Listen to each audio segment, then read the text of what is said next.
Oh, hi, everybody. I know, this is weird, isn't it? It's a Sunday. Night court's not on a Sunday. It never is on a Sunday. Well, it is tonight because this morning I was like, you know what? I miss those jury questions, and I think everybody will join. Maybe we'll see. You never know until you try, right? And so I started, I asked the mods if they were okay with it because I care about, about our mods. I wanted to make sure they were fine with it. And you know what?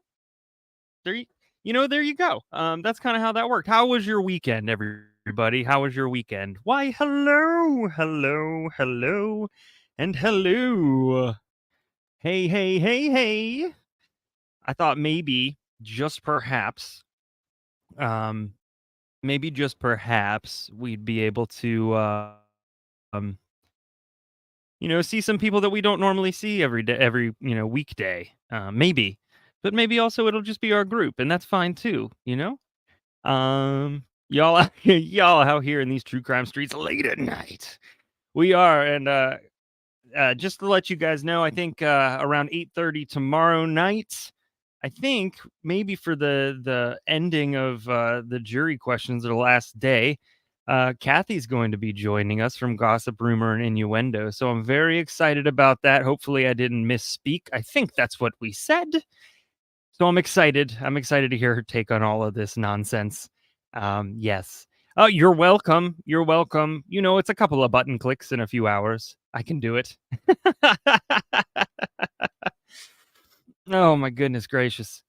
I just saw somebody say, "Oh no, Dean, no." Oh geez. All right, man. Well, listen, your trip is our chuckle. Is that okay to say, I guess? I do enjoy a Sunday night. Hello. Hello, I am Captivating 85. You enjoy drinks with the girls. Thanks for popping in and saying hello. Hit that like button on the way out because that's, we appreciate it. We appreciate true crime all the time. Well, I'm glad you found us. Dean, I've thrown my back out too, and it is the worst. The worst. And I've done it for the stupidest of reasons, and boy, do they just get worse and worse and worse as time goes on. It is so true. Well, I think we should announce the top 3, do you? I finally remembered not to share the screen while we did our intro, so hopefully y'all did not get an echo. So here we go. Let's do it.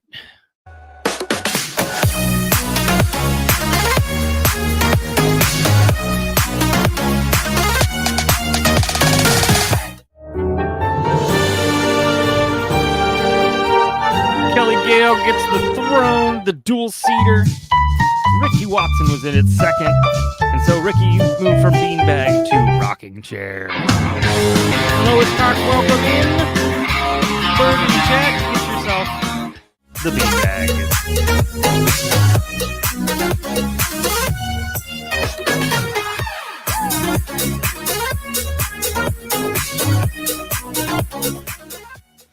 Thank you so much to you 3 for being in first. I know it's a little weird when the stream is technically already up. So for those of you who are in before the live chat happens, usually the live chat goes, live, around 15 minutes, 20 minutes at most beforehand.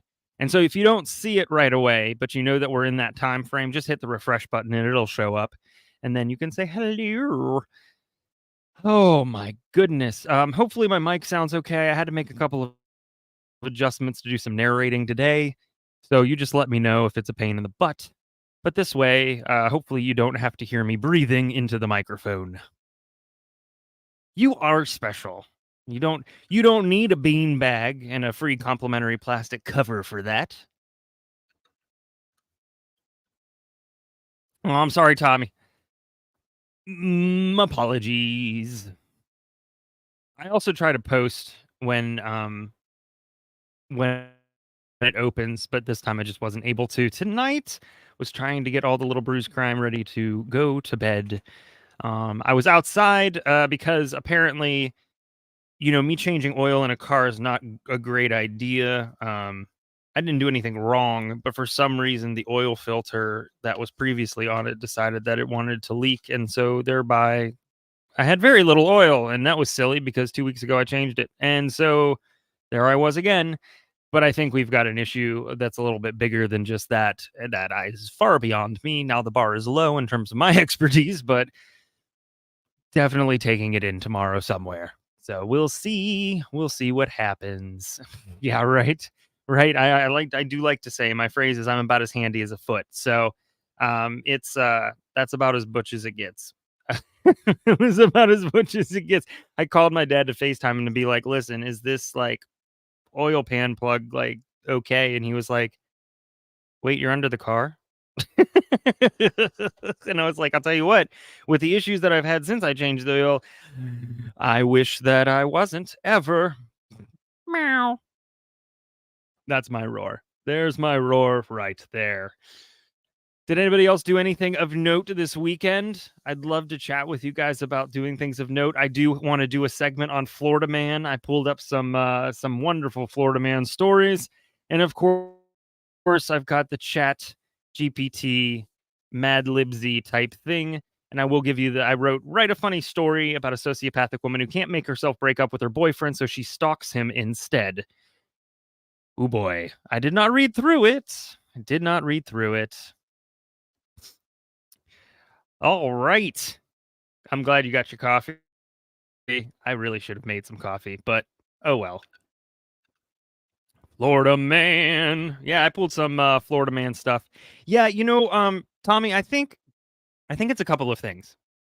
I think near the end of whatever our billing month is, they decide to slow things down. Number one, and number two, Fridays seem to be terrible. And I don't know. The issue is we literally only have one option in this entire area, and it's Xfinity, because apparently monopolies in small areas are not considered monopolies. I'm so waiting for fiber to come through, and I don't think it'll ever happen.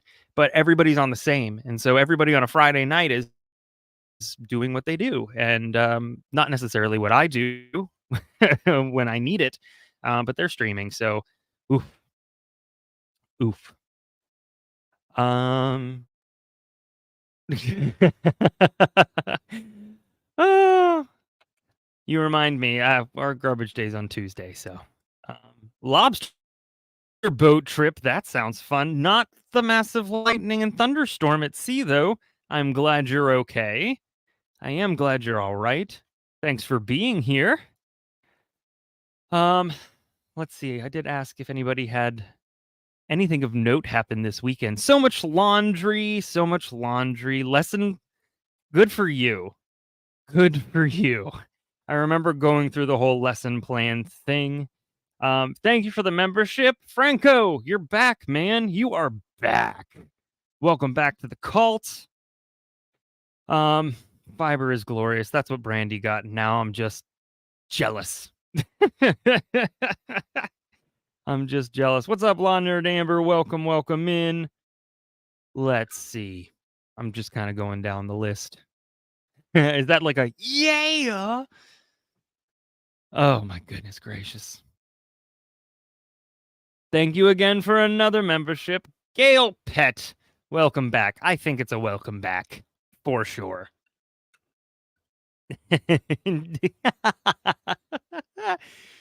That hit me in waves. Hit me in waves. No, it's not. It really isn't. Ooh, wood carving art festival sounds fun. Did they do anything like with are we talking like chisels, or are we talking like chainsaws, are we talking both? Yes, Brandy's great. In fact, I just read a message from her. She has been doing what she deserves, and it's hanging out on the beach in the sun enjoying the past 2 days. And she deserves it, and I hope that she's feeling better for sure. Um Lady in Gray, congratulations. Your great nephew born on the 11th. That is awesome. Hello, Debbie Blair. Got your bedroom empty of closet stuff almost, but still have things everywhere. That's kind of how that goes. I'm sorry, Mama. I never meant to hurt you. But tonight I'm cleaning out my closet. Hello, Advocate. Hello. Welcome in. Oh, but you're back in green. Hello, Queen Swope. Hello, CR Mensa. Oh, they used several different kinds of chainsaws. Oh, gosh. Oh, man. Oh, geez. Well, I am glad. I am glad that it cheers you up. We're going to have fun tonight simply because it is Jury v. Jodi. When I was thinking about what thumbnail to put together real fast, that's all I could think of. Was it just seemed like this was a back and forth. I kind of wanted like a 1v1 situation. Since he was 8, never had any. Oh, jeez. Oh my gosh. Oh, Sydney made it home safe. That is awesome. That's good to hear. Thank you for letting us know. I know those kind of drives can be very stressful, but also very stressful in terms of being a parent.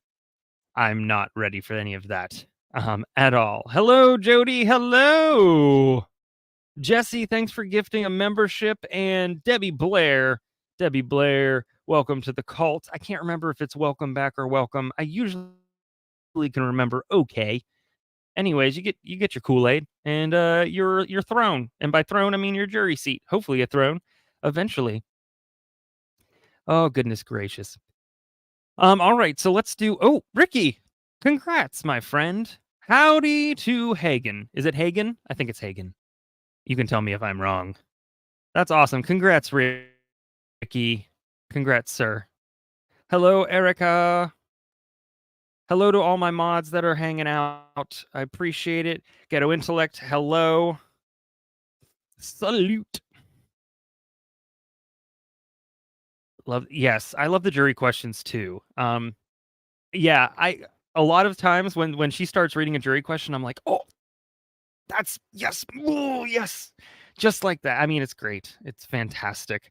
Um, and so let's hop into a little bit of a little bit of Florida Man, because why not, right? Why not?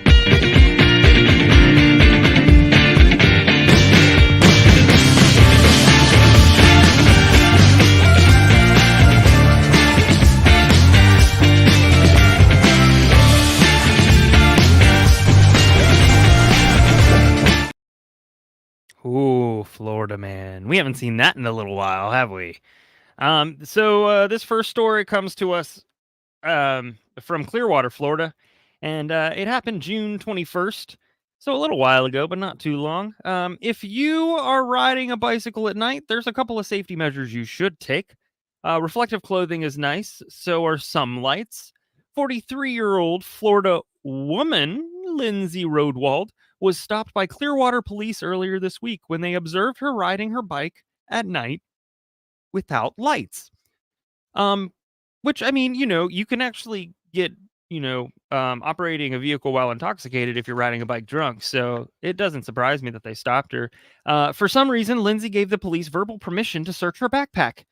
Not, not, not a smart move, especially if you consider that inside the backpack, officers found a broken glass pipe with crystal residue that turned out to be meth. And then Lindsay told police that she'd forgotten the pipe was in the bag. She also might have forgotten about something else that was in the bag. What was in the bag? A baby raccoon. I I don't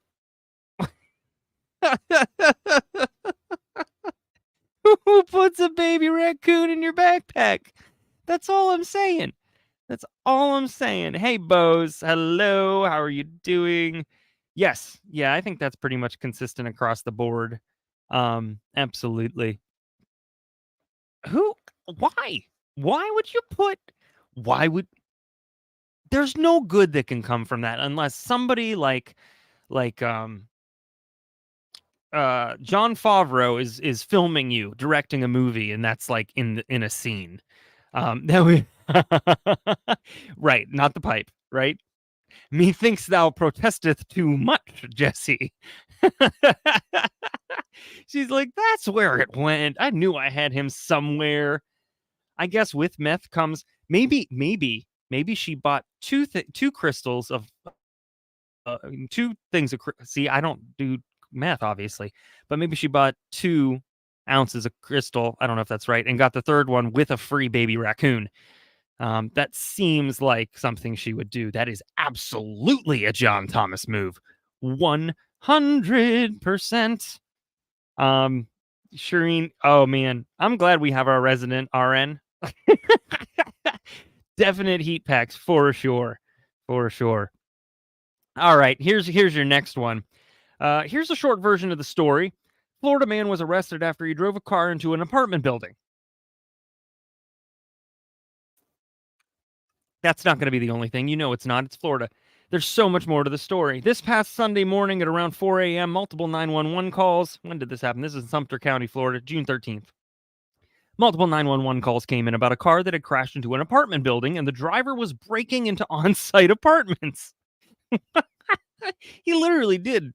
Florida man Corey Payton ultimately barricaded himself into one of the second-story apartments as a local SWAT unit went into the building. Payton jumped from the second story and needed medical attention. I would imagine so. But there's still more to the story. I feel like a QVC host here. While investigating the crime scene, deputies found an ankle bracelet that Payton had cut off. It seems that Payton was on parole for burglary. But wait, there's more. Payton has a lengthy rap sheet that includes a total of 139 prior felony charges with 30 total convictions. What? He just straight up gunned it. Gunned it. Could be some friends of Melly. I did see that before it disappeared off my screen. Oh, Tommy, you have been here much longer. But thank you so much for showcasing that. Yeah, this does work. It does work. It lets me say hello and congrats and thank you for being here. Party Crasher. All right. I got 3 more real fast, and then we're gonna hop right into the trial.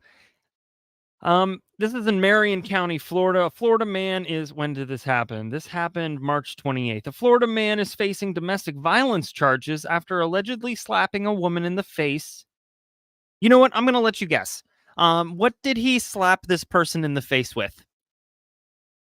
This is night court, but not that much night court.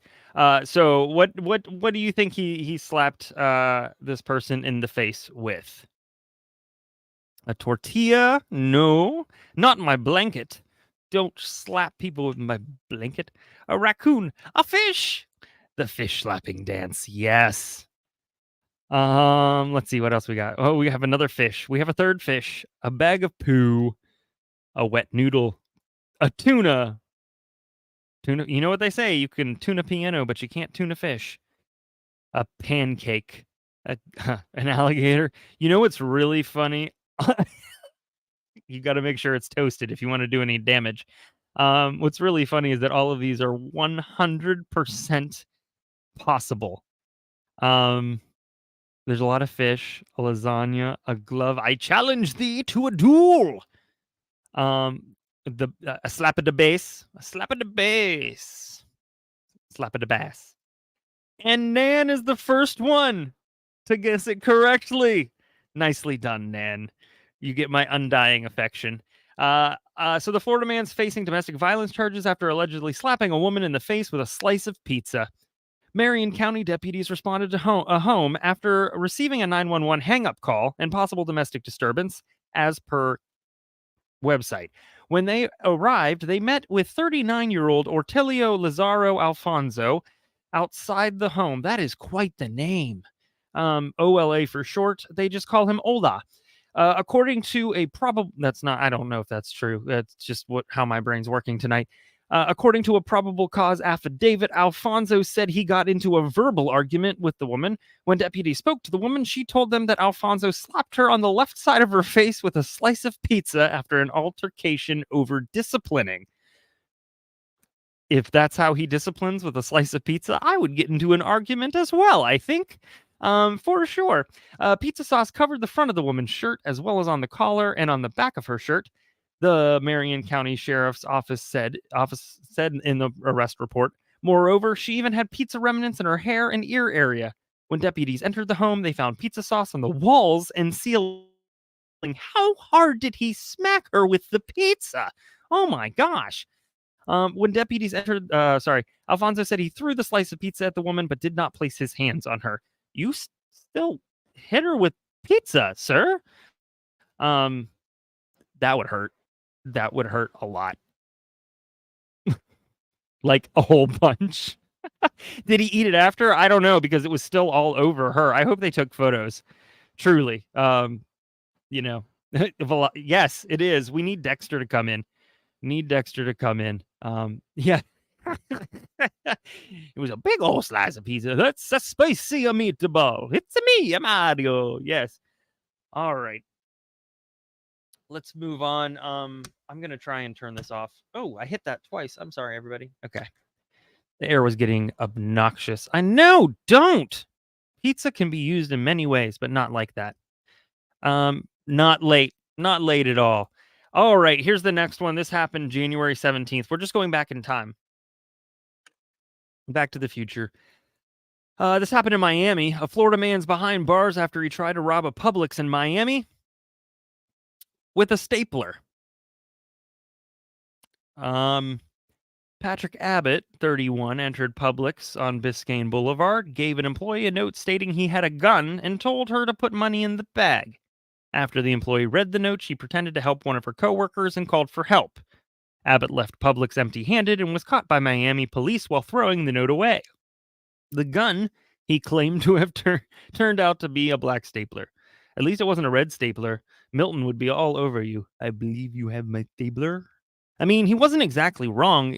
I mean, it wasn't technically a staple gun, but, here we are. Why not? Why not? Oh, my goodness. Publix is a grocery store. It's a subsidiary of another group. But yes, Publix is a grocery store primarily. Yes, every state does have this amount of craziness. Florida just is louder about it with everything being open. I'm sure I could find plenty of stuff in my state. And maybe one day we'll do a series where I cover a story per state and we have like a marathon of those stories. That sounds fun. All right, last one here, everybody. Last one.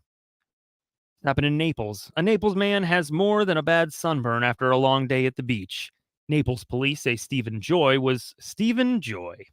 he was not one, was drunk on the beach Tuesday afternoon, lying in the sand while screaming and throwing bottles at children. A father reported Joy to police, as one should do, claiming Joy was yelling at the man's two young kids and threatened his 4-year-old son for, quote, stealing his beach toys. Did this man have like one of those plastic bags that are like full of plastic toys? Wild. When police arrived to put a stop to the scene, Joy, who smelled of alcohol, staggered away and apparently tried to punch an officer. Not a great first impression, friend. Police threw him to the sand and handcuffed him. According to police, he was slurring his speech, had glossy eyes, and a strong stench of booze. I would hope so. I can't think of another reason. Joy's antics continued on the way to jail as he unbuckled himself in the back seat and banged his head against the partition in the NPT vehicle. Oh my gosh. This is ridiculous. What a wild. Oh, Florida. Florida, I don't know what we would do without you. I should find some stories from other states. But then I couldn't use this sting.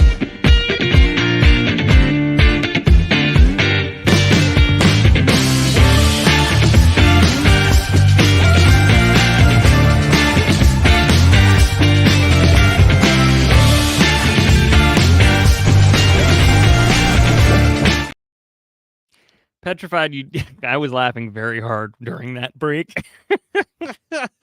Handcuffed. Oh gosh. Oh man. I don't know if I don't know. Yes, both, and I don't know. No, there are no elephants in Florida tonight. However, there is that law that we talked about in one of our sidebars where if you park an elephant, you need to you have to observe the correct traffic signs and things like that for sure. That is a lot of laughs before, Jodi. I think we needed a few. I certainly needed a few. That's okay. So if Brandi was from Florida, yes, Brandi's not from Florida. So if Florida didn't exist, Brandi would not be in Florida, but we'd still have a Brandi. So that would still have happened. However, she wouldn't be the Brandi that we know of her as today. And I'm glad that she is. So I'm good with that. No elephants in Florida does sound like a Grateful Dead song. It sounds like a song that John Mayer pitched to them during their tour. Oh boy. Yes. Absolutely. All right. So let's hop into this trial, shall we? I'm psyched to continue on with jury questions and interrupt us every third question. And, it just seems like we should be able to do that at this point. And I'm hoping that my screen pops up in a second here. So, there it is. There it is. Hi, screen. Thank you for behaving tonight. It's good to see you.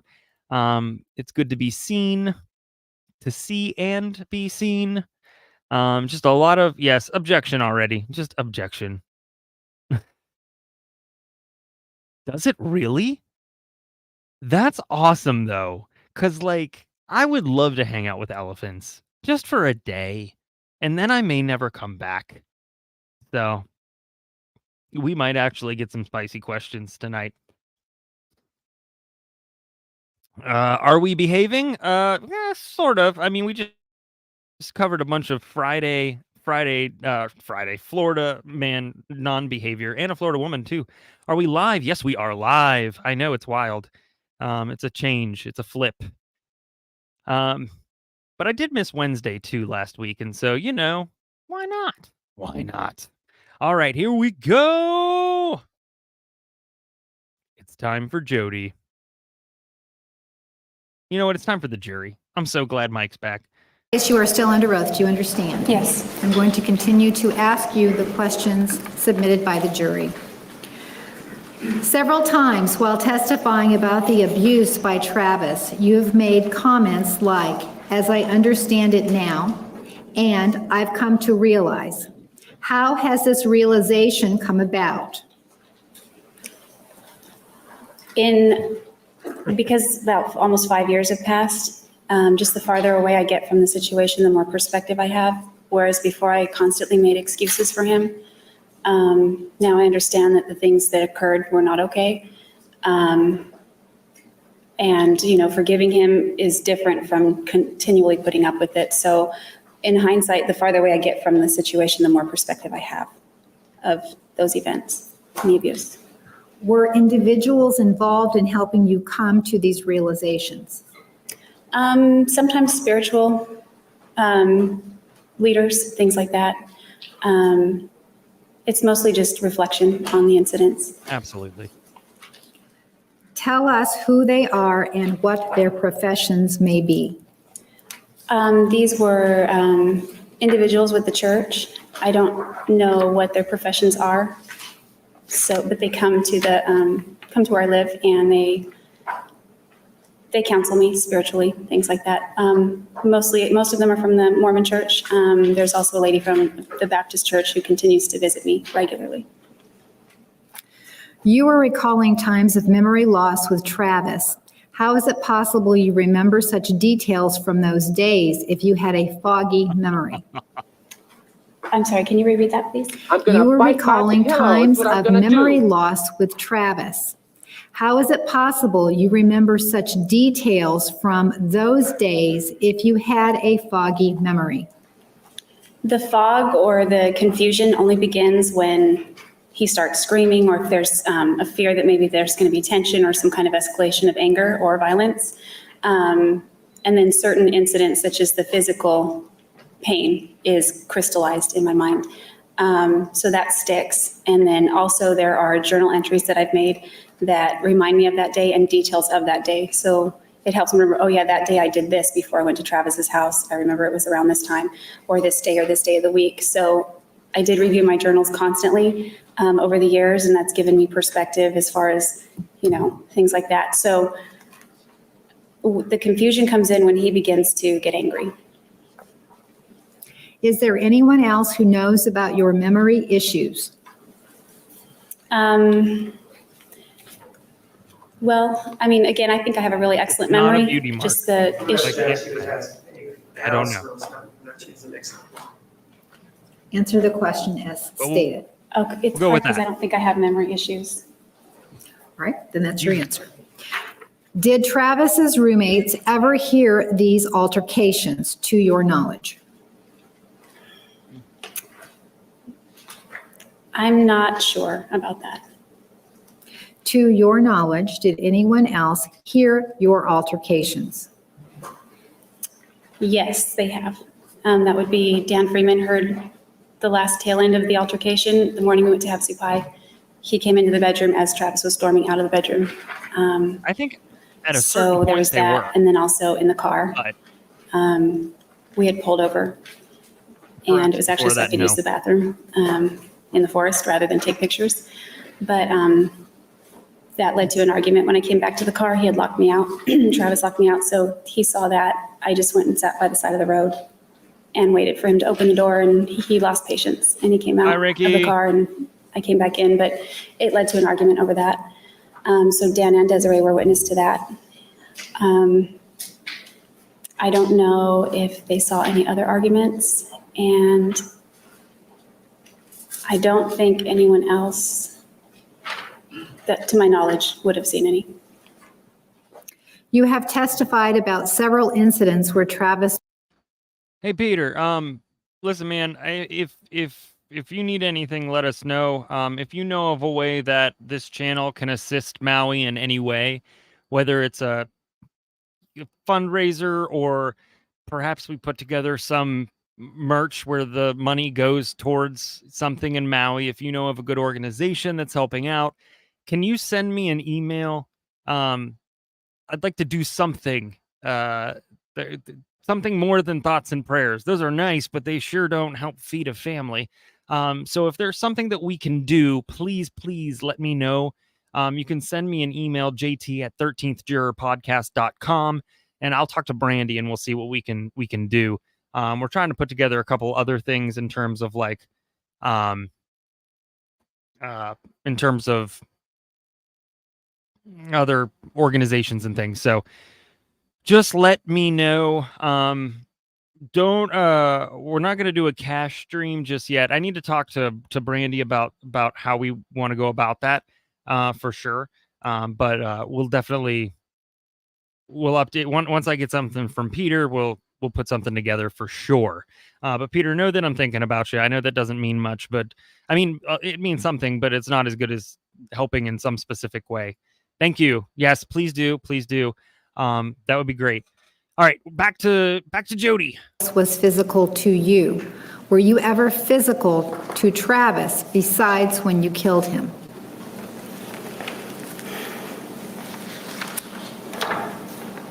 I think when he was choking me, my hands were free, he was over my torso, my arms were free, so I may have tried to push him off, or I didn't want to injure him, I just wanted him to get off of me, but that was very quick and it didn't last long. Would you consider the event when Travis choked you a stressful event? Certainly, yes.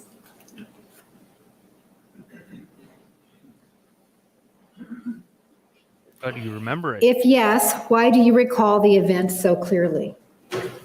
I recall up to the point where he was choking me and passing out. I had disorientation after I woke up. I had to get my bearings. I wasn't sure where I was. Then I recognized Travis's bedroom. I was laying on my side coughing, and so I saw the carpet. I was asking as to how she's able to relate it today. She's explaining it, Your Honor. Overruled, you may continue. So I was experiencing disorientation. I wasn't thinking, gosh, Travis just choked me out. I was actually, a thought sort of wandered through my mind. I said, where's Napoleon, in my head? That was my thought. So it didn't really have any relation to the event. That was just a thought. I was kind of getting my bearings. So it's not completely clear. I just remember he had his hands around my neck and he was banging my head on the carpet. And I tried to push him off, and then I blacked out really shortly after that. In the moments of stress or fog, how do you recall what happened in those moments if it affects your memory? I I don't recall clearly what happens in those moments, as far as details, every detail. Sometimes I have a general sense of what's going on, and sometimes I don't. But as far as the fog goes, it's more, again, just words that are being spoken or screamed or yelled, and processing that sort of thing. Physical things I can remember because I feel them physically. I can remember what I feel internally and emotionally as well, but it's more the words that are being spoken and their meanings, but I do remember what I feel, if that makes sense. Why were you No, afraid no, it of the doesn't, Jodi. consequences if you killed Travis in self-defense? I believed that it's not okay in any circumstance to take someone's life, even if you're defending your own life. That's how I believed it. So I never really stopped to consider how society would view it. If someone is defending themselves, I just felt like I had done something wrong, and I was afraid of what the consequences would be. What happened to the gas cans after the road trip in June of 2008? They went back to my grandmother's house, where I went back to eventually, and Right, Red Riding Hood. I was taking a road trip to Monterey and had intended to bring them to Darryl, but I never made it to that road trip. Regarding shaking memory, foggy reaction. Number one, do you always have a reaction as you described when someone corrects or challenges you? I do now. I've gotten a little bit better and a little bit stronger. It's a condition that started again in November 2007 and continued. It continues to this day, but I've gotten a little better about it. Number two, is this the same reaction you have when someone yells or raises their voice at you? Like Juan during Cross. Yes, for the most part. Sometimes someone might yell and it's done and over with, and it doesn't make me shake, but the majority of the time it does. That's frustrating. Number three, have you ever had any situations where you have raised your voice? Yes, probably a million times. A lot of times. You mentioned the pain of sex is one of the reasons you brought KY into the relationship. What are the other reasons? Why? Why, Jerry? Why? Well, for example, on direct, I think I mentioned that it facilitates our activities a little bit better. It makes them more enjoyable and, of course, less painful.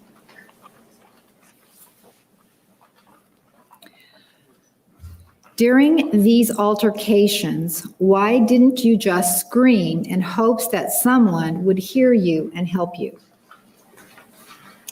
I did scream. I wasn't thinking of somebody helping me. For example, I screamed when he threw me on the floor and started kicking me.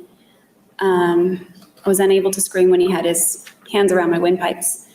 And I'm sure I was screaming on June 4th. I'm handing you Exhibit 164. What was the date and time stamped on Exhibit 164? 1:42 and 53 seconds p.m. And the date? I'm sorry, it was Ironically enough, by putting that 6:4:08. comment in there and I bring it up, it's kind of If you why were I placed it scared of anyways. what Travis was capable of doing, why would you ever let him tie you up? When that occurred, he was in a very good mood and he wasn't displaying any signs of agitation. And that was the Travis that I liked and was not afraid of. The moment he began to get angry, my warning bells started to go off and I began to get cautious, for lack of a better term. But he hadn't displayed any of that. We just woke up, we were getting along. So, and again, they were loose enough to wiggle out of. So I wasn't like stuck there at his mercy, so to speak. I mean, I don't know if it's selling Was out. Travis tied up at any point on June 4, 2008? No, Do you recall the injuries on Travis's body at any point during June 4 without the aid of photographs? no, I didn't even realize that I shot him. You mentioned that one of the reasons you chose not to write negative things in your journal was because you were concerned that Travis would read it. Is that correct? That's correct. After October, I Bridge didn't needs a glass of write water anything else negative. and a He run found it. through a de-esper. This would be late October, early November, and said that's not in line with the secret being the law of attraction, and made me tear it out. So at that point, I was into the law of attraction. I agreed with him. I figured he's right. And honestly, I felt really bad because that's the first time he'd ever heard me say something, write something negative about him. I'd never said negative things toward him or about him. I always edified him positively behind his back. And I felt like, kind of like I'd been caught saying something very bad about him. So I didn't do that anymore. If that is the case, why were you okay with leaving an entry in your journal that talked about how Travis would get angry if he knew you had gone to Rachel's house? That would have been in late August or early September that I wrote that. And this argument that occurred would be late October. And the subsequent lecturing of writing negative things occurred after that, maybe later in October, late, or early November. Why was it okay to write about how Travis made you both sick and happy, or sad and miserable, or that something wasn't right about him? That was a very mild way of how I sometimes felt about that That's darker side mild? of him, as far as sick or miserable. How is that mild? As far as just the emotional turmoil and the pedophilia.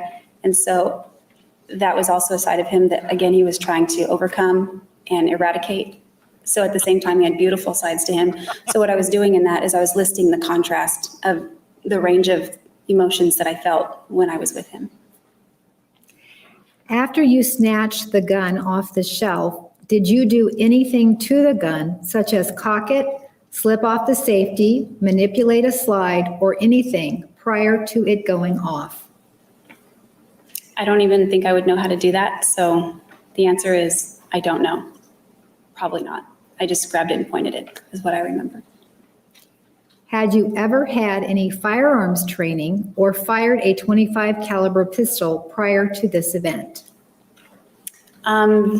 Never fired a gun, but I was relatively familiar with them, not formally trained, but relatively familiar. Just, I don't know, not formally trained.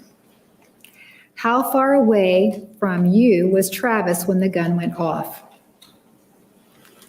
Not when he lunged, but when the gun went off.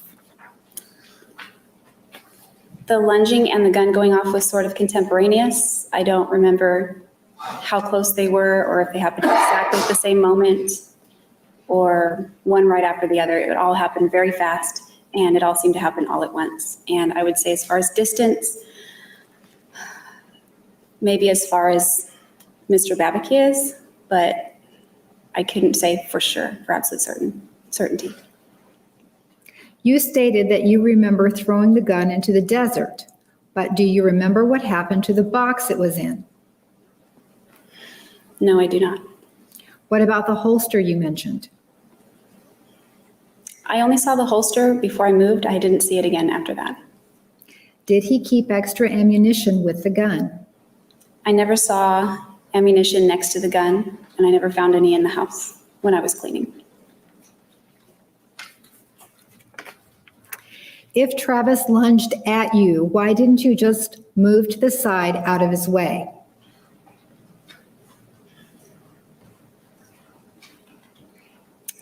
Well, it happened very fast. I didn't have time to think.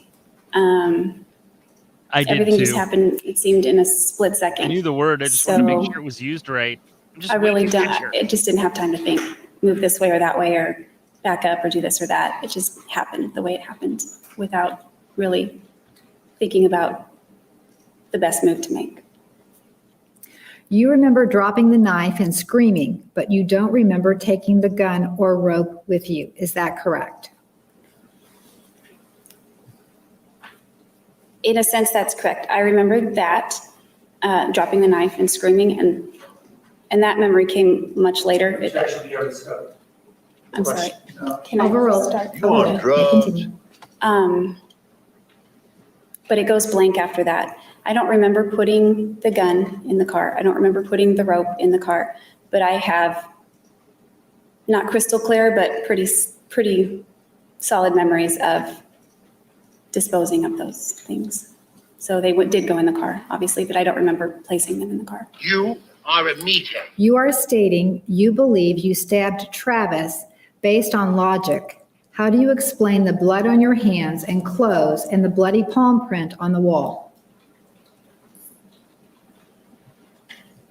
I don't remember. Well,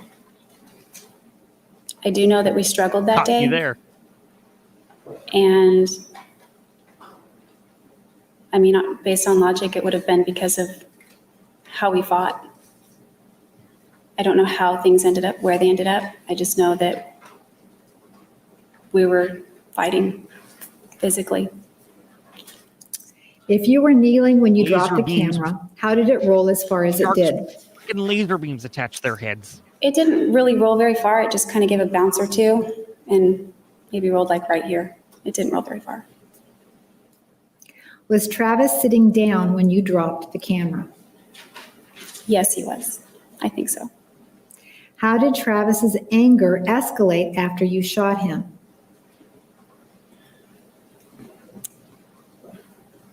I don't remember the words he was saying, but he was angrier. He was screaming more. He was cursing more. And we had fallen over right after that shot occurred, and he was grabbing at my clothes and grabbing at me. And again, as soon as I broke away, he threatened my life. So that was definitely an escalation in his anger. That's how I interpreted it. Was he chasing you after you shot him in the head? Right after the shot occurred, we had fallen over in the bathroom, again toward the sink and garbage can area, kind of in the corner. How do you remember all of a So sudden? he didn't chase me in that moment, but that's where we struggled on the floor. And again, as soon as I broke away and he said, "Effing kill you, bitch." I don't remember a lot After you after shot that. him in the So whether he chased Sure. me or not, I couldn't say. And then he chased When you. you purchased gas at the Arco in Pasadena, why didn't you just fill everything up at the pump so that it was all under one transaction? Why do 3 separate transactions? Well, what I do recall is when I filled the gas cans, rather than have just a loose gas hose somewhere. I didn't have anywhere to put it. So I hung it up. And when I hung it up, that ends the transaction. So that's probably why, if I could have, put them back in the trunk or wherever and then started the car, or vice versa. At one point I didn't want to just set it on the ground. So I hung it up. I know that ended the transaction. So that's probably why there was more than one. And maybe I was topping off the gas tank for another. During your testimony about the abuse by Travis, you have made several comments like, as I understand it now, or I've come to realize when discussing events that you may not have classified as abuse then, but see it as such now. Have you utilized professional help? I have not had access to professional help. No, I haven't utilized that. Well, it's probably not surprising in Did Maricopa. you enjoy having sex with Travis? For the most part, yes, I did, very much. Did he force you to do things you didn't want to do? There were things I was uncomfortable with. I didn't feel altogether forced. I went along with it. So he didn't physically force me or anything like that. Why did you wait for so long to tell the truth? Again, it took a long time. It took a long time for me to get to this point. I never wanted to admit to this. And I had written out all my suicide letters. I sent my note. I sent them all in an envelope to my grandmother's. Do not open until November 10th, 2008. I was hoping to be dead by then. I was like giving myself a little time to get my affairs in order. That date rolled by, and then more time rolled by, and I was still here. So with the evolution of just time and the years, couple of years that went by, it was a gradual process, and I began to feel not right about keeping it in instead. How many times did you try to kill yourself? I believe that was in California when I took apart my razor, and was going to do that. That was the only serious attempt I made. Other than that, it's just like ideation, thinking how I might be able to do this or that, things like that. Would you decide to tell the truth if you never got arrested?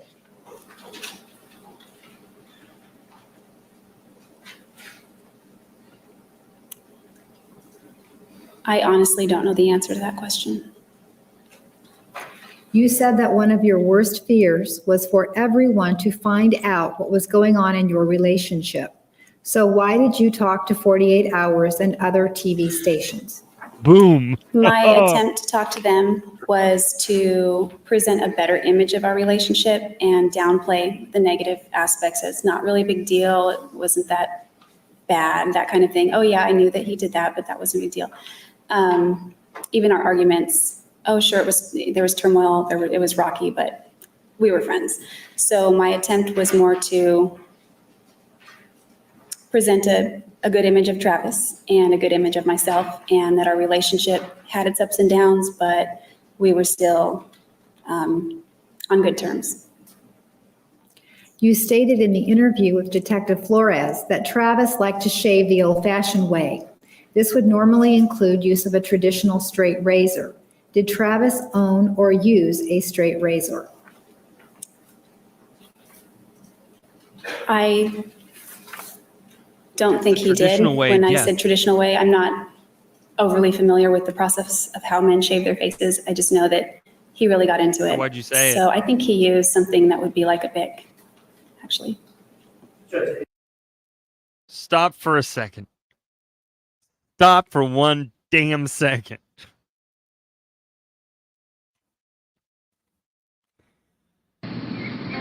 Stupid is, stupid does, sir. Y'all, if I understand that she might not be familiar. Totally get that. 100%. Probably true. However, I stopped it. Sorry, everybody. I hit pause. My problem with this is that if you're going to say that he shaves the old-fashioned way, it implies a straight blade, a razor, right? And then you go and say this, a Bic. Right after you say he really got into it. A Bic is not even, that's, is it just me, or like Bic razors you buy in like a bag with like 30 of them? This is not something that somebody gets into shaving and they use. Oh boy. Ugh. Like a what? A Bic razor. In testimony Launched on March folder out of 5, it. 2013, you mentioned filling a third gas can. When and where did you get this can? Can you reread that? I'm sorry. In testimony on March 5, 2013, you mentioned filling a third gas can. When and where did you get this can? March 5. I believe that was a hypothetical. I had a third can when I originally purchased one in Salinas. I returned it before leaving Salinas. So what we were doing is throwing out a hypothetical as to why would I only put 2 gallons in a third tank or third can. So that was a hypothetical. I only had 2 gas cans with me. Oh, read the Why didn't you transcript just back. run out of the house instead of grabbing the gun from the closet? Well, again, it happened so fast. I did initially think run, so that's why I went down the hallway. And then right as I got to the hallway with the doors being shut, it just seemed like more of an obstacle. It would give him more time to catch up, to open the door this way and run around it and out when this door was in equal distance and I don't open. use and I razors could that are just by run the that way same and people into that it. make really crappy So my pens. thought maybe initially was to run out the other door and then around and out, but just something to create more distance, because last time I'd run that same route, I was not successful in running out of the room. You said when the gun went off, you weren't sure if you shot Travis. So when you came out of the fog on your way to Utah, why didn't you call 911 to help Travis? When I sort of came out of the fog, I realized, oh crap, something bad had happened, and I was scared to call any authority at that point. All right, counsel, please approach. There's some additional questions from the jury. There are more. Why would you hypothesize about filling a third gas can? I was just answering the question I was asked, so I don't know why there was a hypothesis there. You stated today that you did not have professional help when dealing with your issues. Yet yesterday, you mentioned talking to a psychiatrist to deal with Travis's possible child porn issues. Can you explain? Can you read that last part again, or you can read the whole thing if you want? You stated today that you did not have professional help when dealing with your issues. Yet yesterday, you mentioned talking to a psychiatrist to deal with Travis's possible child porn issues. Can you explain? Yes. It was actually, I believe, a psychologist, and it wasn't to deal with the issues. That wasn't for professional help. That was for an evaluation of me, not counseling of any kind. But you still talk to a specialist. You That's say the you question. waited 2 years to tell the truth because you were ashamed. Does that mean you are no longer ashamed? No, that doesn't. I'm still very deeply ashamed. It simply means that it became more difficult to deal with holding it in, because like I said, the feeling of being fraudulent was so great, I couldn't hold it in any longer. Did you look into the possibility of renting a GPS system along with a rental car? I believe it was offered. They're typically offered when I've rented cars in the past. But it costs more, and I was trying to save money. So no, I didn't. In the story of a man and woman attacking Travis, you mentioned talking to him. Also mentioned was Travis being on all fours. Do you in fact recall him doing any of those things? I do recall him screaming and yelling at me. So I don't know if that constitutes as talking, but he was saying words. The other things, I don't recall. as far as being on all fours. I don't. You claim that everything happened so fast and you didn't have time to think. So how could you think of grabbing the gun from the closet? What I should have said is I didn't really have time to reflect on what I should do or what I shouldn't do, or what would the consequence be if I did this, X, Y, or Z. So everything happened really fast and I didn't give it any forethought. I just reacted and did that very quickly. How can you say that you don't have memory issues when you can't remember how you stabbed him so many times and slashed his throat? Well, I think that I have a good memory. Oh, no crying And now, though, when you hear about June it. 4th is an anomaly for me. It's like I said yesterday, it's in a class of its own, and I can't explain what kind of state of mind I was in. It was, the most of the day was an entire blank, and little pieces have come back, but not very many. So I can't explain that day alone, but if you were to put that day over here, all the other days. Yep. Okay, so I'm stopping it for two reasons. One, yes, these are jury questions. There were 3 days of jury questions. This is day 2 of the 3 days. Also, if you see my eyes roll or you see me look over this way in disgust, it is because somebody has decided that today was a good day to celebrate something with fireworks. And I mean big fireworks. I mean fireworks that fly up in the sky and are massive booms. And because of that, my 1.5-year-old dog, puppy bruise crime, Elton, cannot settle. He is barking like a madman. And so if you see me look that way and frustrated, it's not you. I mean, we can blame it on Jodi, but it's these knuckleheads that are down the road here throwing fireworks like they are legal even here. So sorry in advance for my face. My face is a clean glass window. I can't avoid my face. So, and you can't either. Days of my life, I don't think I have memory issues that are any different from another average person. Did Mr. Martinez cause you to shake during his questioning? Yes.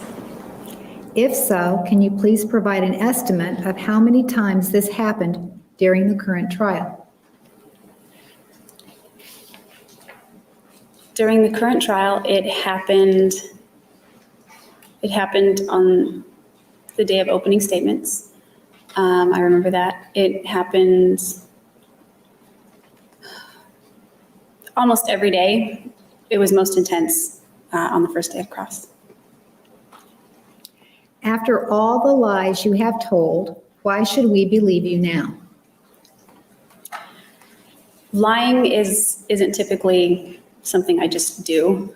I'm not going to say that I've never told a lie in my life before this incident, but the lies that I've told in this case can be tied directly back to either protecting Travis's reputation or my involvement in his death in any way, because I was very ashamed of the death, and Remember, also she's going for I wanted sainthood. to on edify her Travis way. in a good way. I didn't want to de-edify him or say hateful things about him, especially now that he had passed away. And I also didn't want that to be construed as motive, for example, if he was violent with me.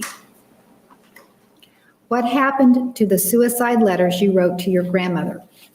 Ooh, what? I mailed them to my grandmother and I asked her to hold them. Do they exist somewhere? How could you kiss another man when you knew what you just did to Travis? Again, my state of mind wasn't right at that time. This was just hours afterward. And one of the reasons I went to Utah is because it was expected of me. And I thought by not showing up, it would look even more suspicious. And when I got there, Ryan and I had talked extensively about things we might do when we get there, including being romantic. Not sexual, but romantic, things we would, maybe dinner, hikes, things like that. Part of me felt that that was expected of me. If I went there and just showed up as a total ice queen and didn't want to touch him or have anything to do with him, he might think that's strange. And so part of that was an attempt to appear normal. Also, when I was with Ryan, I felt a sense of safety. He wasn't pressuring me for sex, and I didn't think he was going to haul off and smack me if I said the wrong thing or did something that displeased him. But again, even with all of those things, I wasn't in my right state of mind during that time. Were you in the fog when you were kissing Ryan?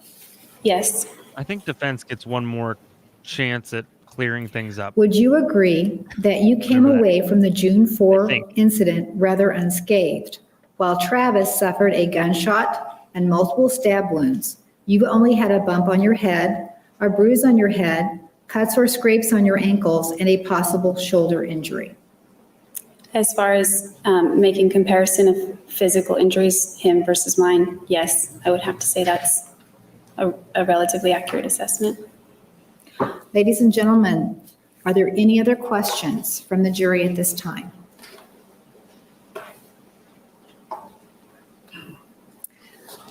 Mr. Nurmi, you may follow up. Now hold on a second. Hold on. Ms. Arias, yesterday you were asked about receiving the Book of Mormon from Travis. Do you remember that?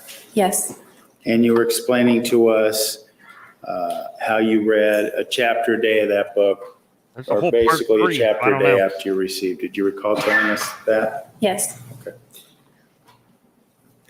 And there were some other That's what I thought. questions about, or answers, I guess, that brought up the visits from the missionaries that came over to your house in Palm Desert. Do you recall those questions? Yes. Okay. What the basis of some of these questions really related to the law of chastity. Do you recall that? That's correct. Okay. Now, one of the things that you talked about in answering these questions as it relates to the Book of Mormon, does that contain a sort of list of, as it relates to premarital sex, of activities that are okay and activities that are not okay? Not in the Book of Mormon. It's broad. It's not listed out in detail in the Book of Mormon. For example, the Book of Mormon doesn't say oral sex is okay or not okay. It doesn't spell that out for you. No, it does not. Okay. You mentioned the missionaries being younger men that came to your house, younger men, correct? That's correct. Okay. And this kind of do's and don'ts list, we'll call it, that wasn't in the Book of Mormon, did they give you anything of that nature? No, I had pamphlets, but they didn't have, as far as the law of chastity goes, that was not broken down. No. What they explained to you from your answers, it seems to be that you weren't to engage in premarital sex. Your takeaway of that was penile vaginal intercourse. Is that accurate? Well, I considered other forms of sex, but after gaining a sort of clarification from Travis and how he explained it, then I came to understand that vaginal sex was the ultimate, place to not go until marriage. The no-no zone. And in terms of going to this place, meaning penile vaginal intercourse. Check, please. After these missionaries started coming over, were you still engaging in sex with Daryl Brewer after they came over and started telling you these things? No. And part of what we heard in your questioning is that Travis served to provide you with elaboration, if you will, on the law of chastity. Is that true? Oh, Yeah, he delineated it more for me. So that kind of list of using oral sex as a continued example, this oral sex is okay or not okay, he kind of provided that checklist for you, right? Not today, Yes. Satan. Okay. Not today. And based on his teachings, if you will, There's a whole you nother came video away from labeled that with jury the idea questions part that 3, so the I don't law know. of chastity only restricted penile vaginal Not sure. intercourse. I restocked. After Travis taught you these things, what was your understanding of what the law of chastity prohibited? I'd The law of sponsor chastity them. prohibited Or I'd have them vaginal sponsor intercourse us. between a man and a woman, and that it should be safe for marriage. That was the black and white of the issue on that. Okay. Now, we heard, as you answered these questions and throughout your testimony, of another guiding principle in your life, being the law of attraction. You were asked a few questions about that. Do you I remember that? emailed him. I'm Yes. still waiting to hear back. Might have And to- one have of the to send a things that personal came email, up while you were describing the the work law of email. attraction, I want to make sure it's clear. You also started talking about something called the secret. So is the secret part of the law of attraction, or could you Might just kind of say it explain that means for all of spark us? some new questions. The Secret is a documentary film that came out in 2006 explaining the law of attraction. So they're synonymous. And there was another movie version that came out in 2007, also The Secret, just a different speaker. But it's the same, it's exactly the same thing. It's the law of attraction. So the secret, was that something that you and Travis, this movie, documentary as you call it, is that something you and Travis watched together or tried to adhere to together? Yes, he introduced me to the movie. He introduced you to the movie, but the law of attraction was something that you were familiar with before you met Travis. Is that accurate? Yes, it is. Okay.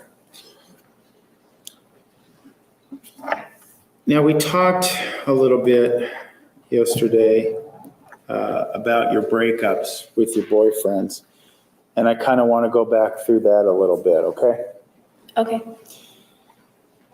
You began with Bobby Juarez dating, if you will, what have you, around age 15, correct? That's correct. The first time. What's that? The first time, yes. I was 15. And you mentioned when you were answering the questions posed to you yesterday that you broke up with him Maybe. and got back together a few times over the years. Could you kind of explain that to us? Yes. Starting at age 15, I broke up with him because I felt the relationship was getting too serious. I didn't talk to him for a few more years. And then when I had called him and he wasn't responsive, I let that go. And then he called me back and we struck up a conversation and a friendship again. And then some months later, that blossomed into a romantic relationship and I began to fall in love with him. And he's who I would consider my first real true love. And then when the other girl came into the picture, I broke up with him. We got back together. She actually came in and out of the picture a few times. She came from Louisiana, so I broke up with him. There were many things that caused us to break up. Sometimes he would get on his feet and have friends that would help him out, and he didn't want anything to do with me. And then other times, it had to do with that girl or just some little things. But it seemed that we were always getting back together. And then finally, we separated. And then 2 weeks went by where we didn't talk. And I felt like that was sufficient time. Whereas in Costa Rica, when I'd gone there, it was 8 days. I felt that was sufficient time, but he came back into my job and we started talking again and we got into the same pattern again. And then some months later, I didn't see or hear from him for 2 weeks. And then I received an email from him and I called it. He left a phone number in the email. I went to a payphone, so he didn't have my phone number, and called it. And we spoke for a little while. And it wasn't a heated conversation, but we eventually just said some things that we needed to say and hung up, and that was the end of it. Okay. In this conversation you just spoke of when you were in the phone booth, how old were you then when you finally ended things with Mr. Juarez? I was 20. And, I'm sorry, I was 19. I was almost 20. okay. Then you spoke yesterday about this occasion when you were giving him, you gave him groceries after you broke up on one occasion, correct? Yes, Okay. Was that after this last phone call, or was this before this last phone call? it was Told Mrs. before. I don't Bruce remember Prime, I exactly might what have time to commit a period or crime even what tonight. time of the year. But it was during one of the several breakups that we had, or after that. And after this phone conversation, when you were about 19 in this phone booth, there were no more attempts to contact, you didn't make any more attempts to contact him. Is that what you're telling us? That's correct. Okay. Now, you were asked also about Victor Arias yesterday. Do you recall that? Yes, Okay. And for a little bit of clarification, and based on what you told us, it sounds like Victor was a gentleman that you became involved with sometime when you were in an off period with Mr. Juarez. Is that accurate? it was during a period where I never thought I'd see or hear from Bobby again or even contact him. Yes. You were asked about a trip you made to spend time with his Victor's family in Costa Rica. Do you recall that question? Yes. Okay. Maybe if we step back a little bit, what were the circumstances? You met Victor in Costa Rica, right? Yes, I flew to Costa Rica when I was 16, and he and his mother and father and two sisters and his other brother were at the airport to meet me and pick me up. Okay, and how did that come about that you just go to Costa Rica and spend time with this family? This was, and in September, the beginning of my sophomore year, there was some flyers put up and it was announced, and it just sounded so exciting to me. So I went home and told my parents, I'm going to Costa Rica. And they just looked at me like I was crazy. But what I did is I worked at my dad's restaurant and saved up all the money I could for the trip. And I think my parents threw a little money toward the trip for me as well. And I was very shocked that they were okay with it and that they let me go. But that's how it came about. Okay. So is it accurate then to surmise that this was some sort of exchange program with host families? Yes, it wasn't a long-term exchange, but it was considered an exchange. They have some kind of rotating semester system, so they go to school in the summer as well. And I went to school with them during the day and did things, extracurricular activities on the weekends.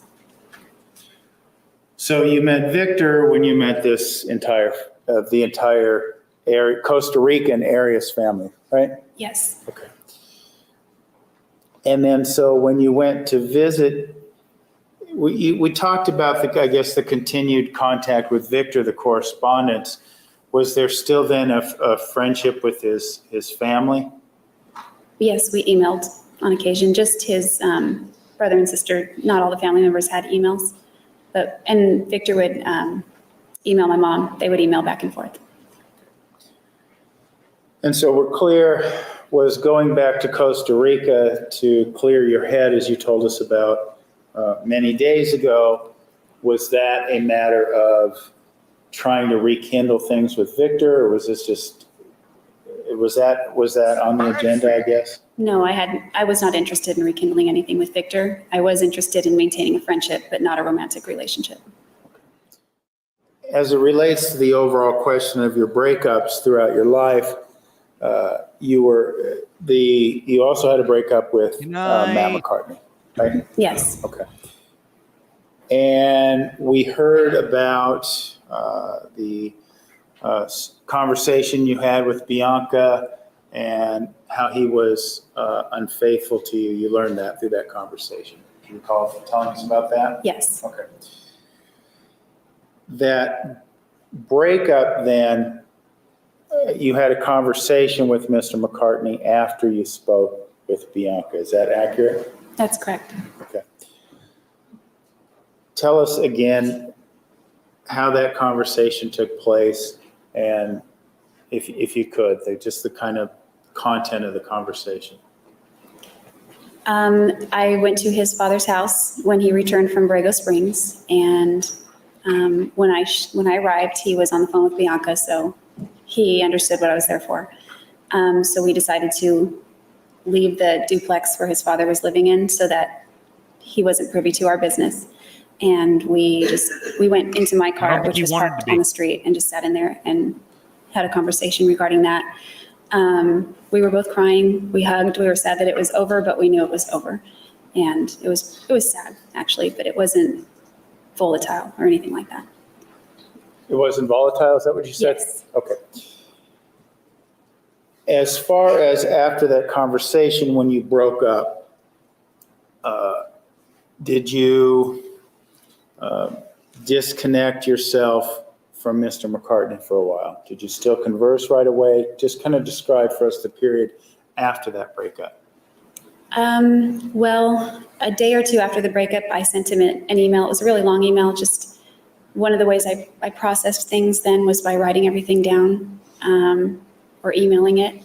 So I sent him that email, kind of like a goodbye email, just letting him know Jesus or Martin Luther in King hindsight Jr. and would do retrospect, it. this is how I feel about our relationship and how it He doesn't ultimately ended actually up. believe this stuff. And then beyond that, I think I spoke with him one time on the phone, John. but we went for about a month without talking. Okay. So you go for a month without talking after you send this email, then you strike up a friendship. Is that, or a friendship builds? But maybe just describe that for us.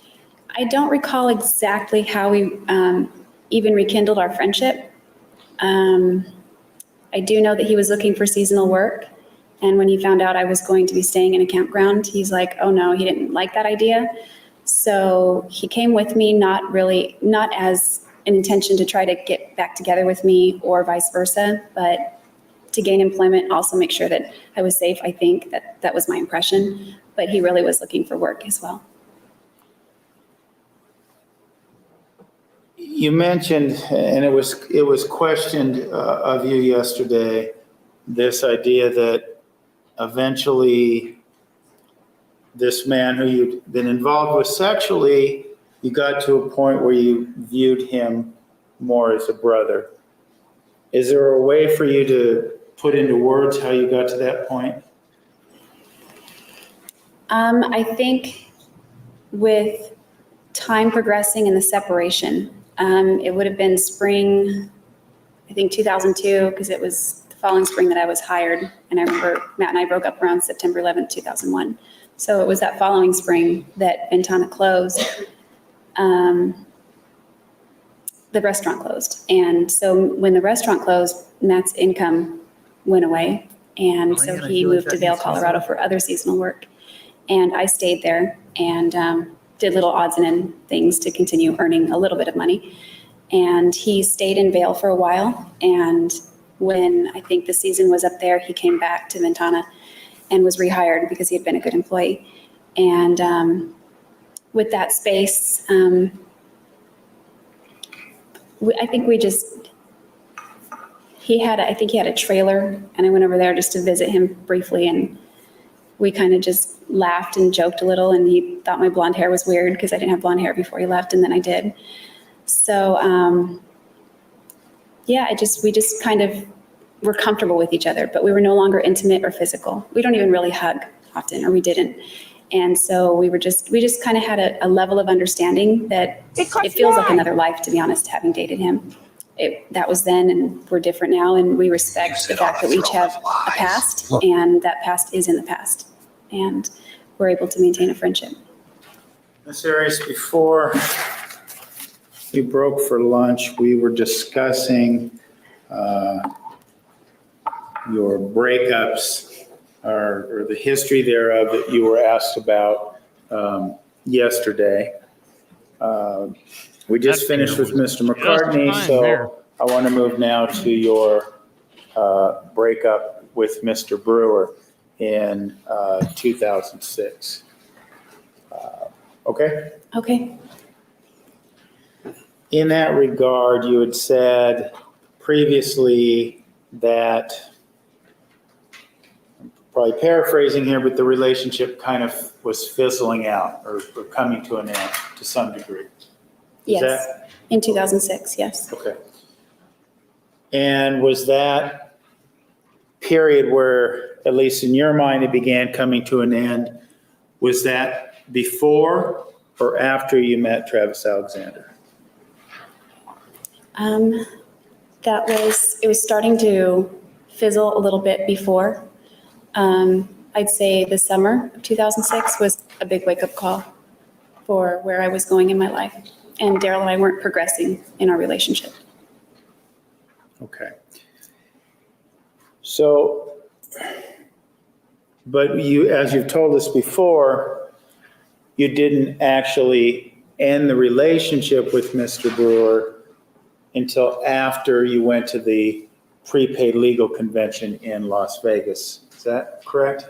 That's correct. I was still officially in the relationship, committed to him. Yes, Officially, what was the last part of that sentence? committed to him. Committed to him. Okay. Yes. And that is why, as you've told us previously, you didn't kiss Mr. Alexander or anything during that conference, correct? Objection leading. Was this the reason why you didn't have contact with Mr. Alexander? Yes, prior to breaking up with Daryl, I didn't have any kind of inappropriate contact with Travis. And any kind of contact, based on what you've told us in terms of your view of fidelity, would have been inappropriate. Is that accurate? Objection leading. Overruled. That's my philosophy, personally, yes. Okay.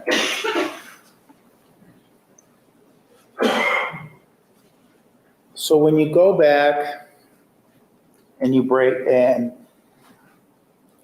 well, let me ask you this. When you came home from the prepaid legal convention, were you thinking, okay, it's time to break up with Daryl? When I left convention, it was painful because I knew that there were changes on my horizon and Daryl would be one of them. It was difficult for me to make that decision because I loved him a lot, but it didn't fit my future anymore because he didn't want the same things I wanted. So when you broke up with him, did you sit down and talk face to face in your home? Yes, we sat at the kitchen table. Okay. And in terms of that breakup, was there yelling and screaming? No, there was none of that, just a civil conversation.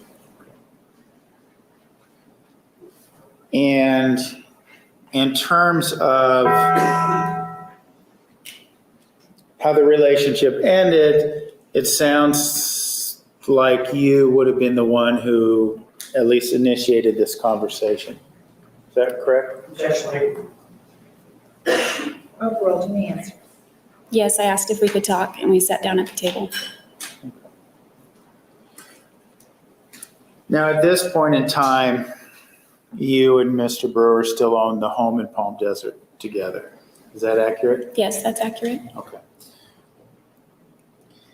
And it sounded like from your previous testimony that you still had a lot of bills to deal with and that sort of thing together, mutual bills. Yes, utilities, mortgage. Mhm. After you broke up with Daryl, how long did the two of you obviously didn't have other places to live at the time of this conversation? Is that accurate? Yes, Okay. we only had the house for living arrangements. Okay. So do you both stay in that house for some time? He stayed until early December and then he moved back to the Monterey Peninsula. So we're talking about, after this breakup, we're talking approximately 4 months, or 3 months, I guess, of cohabitating and not being a couple. Is that accurate? Yes, And was there romantic or sexual interaction between the two of you after this conversation? No sexual. The only one romantic gesture he did is before he hopped in his truck and pulled out of town. He kissed me on the lips. I wasn't expecting that, but that was the last time that we had any kind of contact of a romantic nature. 84 years. It's okay. The time period between you broke up and the moment in time you just told us about him pulling away in his truck, was the relationship between you and Mr. Brewer, would you describe it as civil? Definitely. And you were dating, to some degree, you were dating Mr. Alexander during this time period. Is that accurate? I would say we were seeing each other, but we were not boyfriend, girlfriend. Okay. And to your knowledge, was Mr. Brewer dating anyone at this period of time? To my knowledge, no. Did you feel the need to hide your dating or budding relationship with Mr. Alexander? Did you want to keep that from Mr. Brewer? I wanted to keep that from him out of being sensitive to his feelings and concern for how I didn't want to parade another guy in front of him, so to speak. Okay. After he moved away, did you still need to discuss bills and things related to the house? Yes. Apart from needing to have these business type discussions, were you and Mr. Brewer, would you characterize your relationship with him during this period of time as a friendship? With Daryl, yes. And that chain of friendship, if you will, that began even back in 2006, it's still together today. Is that fair to say? Yes, we're not close, but we're still on friendly terms. And going back to what we talked about earlier with Matt, who you said like as a brother-like figure, you're still friends with Matt today to some degree. Is that accurate? The same, we're not close, but we're still friends. Okay. No, you're in a cell. Now, we heard when you were questioned about your breakup with Travis that occurred on June 29th. And what year was that again? Was that 07? Yes, 2007. Okay. This was a telephone call, this breakup, right? Yes. Okay. And you testified that the next day, in responding to the questions, that you were back on the phone with Travis. Is that accurate? Yes. Why were you back? I mean, you've broken up. It would seem natural that perhaps some distance might be in order. Did you want distance?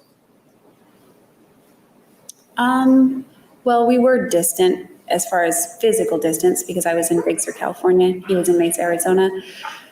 But I don't know. I guess I wanted the same thing eventually, which was to be able to be friends with him. But we just had broken up less than 24 hours previous, and I was still in love with him. So I was conflicted, obviously, because I no longer trusted him. You also mentioned, I think the part that makes it a little harder to understand is the part about the fact that the phone conversation got sexual the very day after you broke up. Objection, that makes it a little hard to understand. Approach, please. This sexual conversation with him you had the day after you broke up, you freely engaged in it, didn't you? Yes. Okay. why would you engage in this conversation after breaking up with him the day before? And for the reasons that you broke up with him on the day before. It goes back to the day before. When I broke up with him, he was making promises that he would change. He said that he loved me. And so the conversation didn't start sexual, it started sentimental, and then it moved into more of a sexual nature, I guess. He was complimenting me like, "You're so hot," that kind of thing. So I just kept talking to him because it was pleasant and he was saying nice things. And then at one point I became aware of the fact that he I've heard was so many cell masturbating phones while we were during having this this trial. conversation. Ridiculous. And I was in the driveway of the red house at Panama. Why she practiced upper stage. Thank you for the membership. Mike Savage, welcome to the cult. Why did you keep going why did you keep engaging in this conversation when, as you say, you perceived him to be masturbating?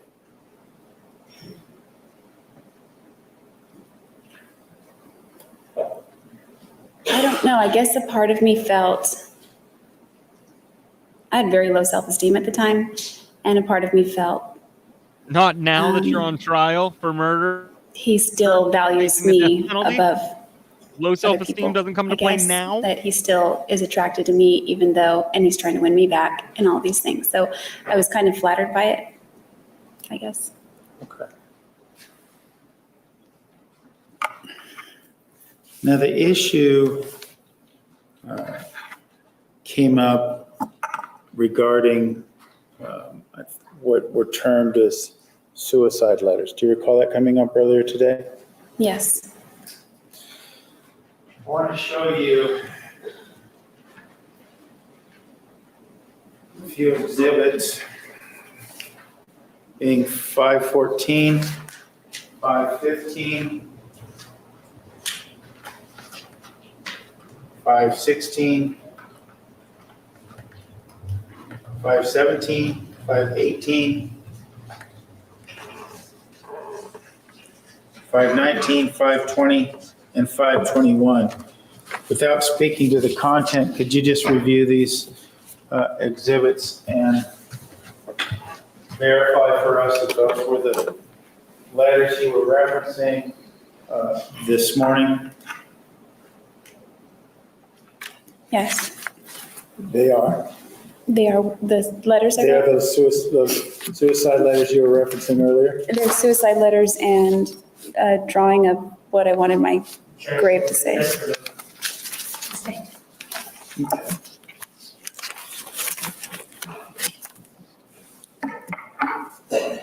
And Ms. Arias, showing you what's been entered as Exhibit 510.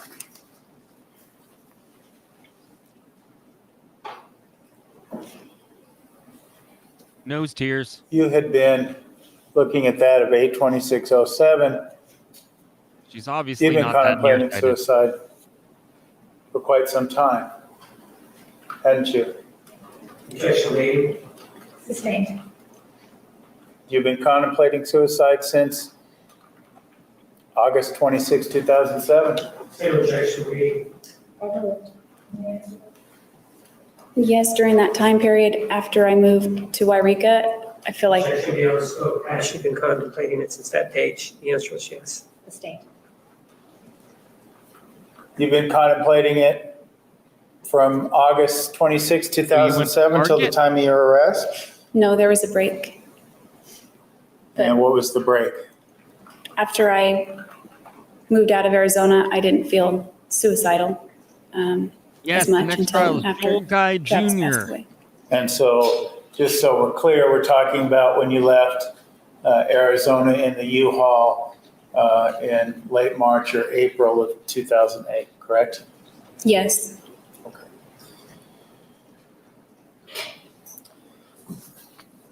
There was a question posed to you about what I believe to be this journal entry and also in Exhibit 510.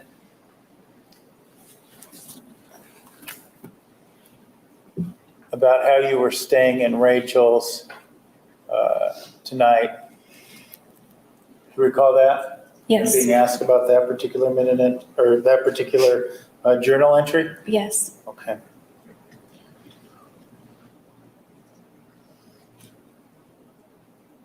Is that a minimization that you were talking about? Objection made. Overruled. It was not very specific as to the reasons Travis would be upset. I didn't go into those reasons. I was just voicing a few thoughts. Okay.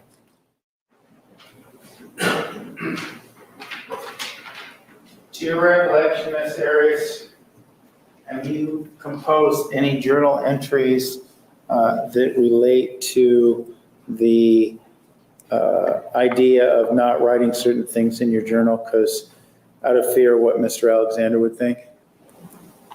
Yes, Approach with Exhibit 522. Did you take a look at Exhibit 522? Please read it to yourself and advise us what that is.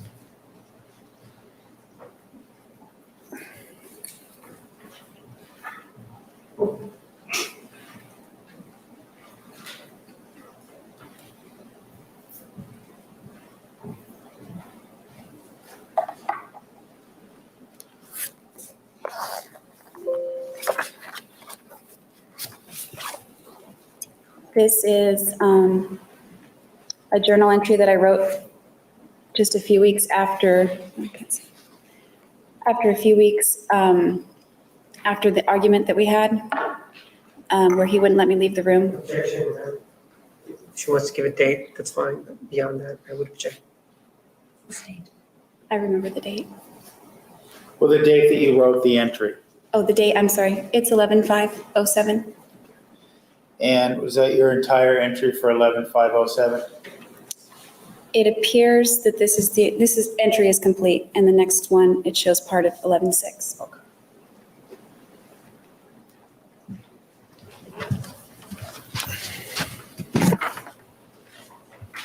Your Honor, I'm going to move to Exhibit 522.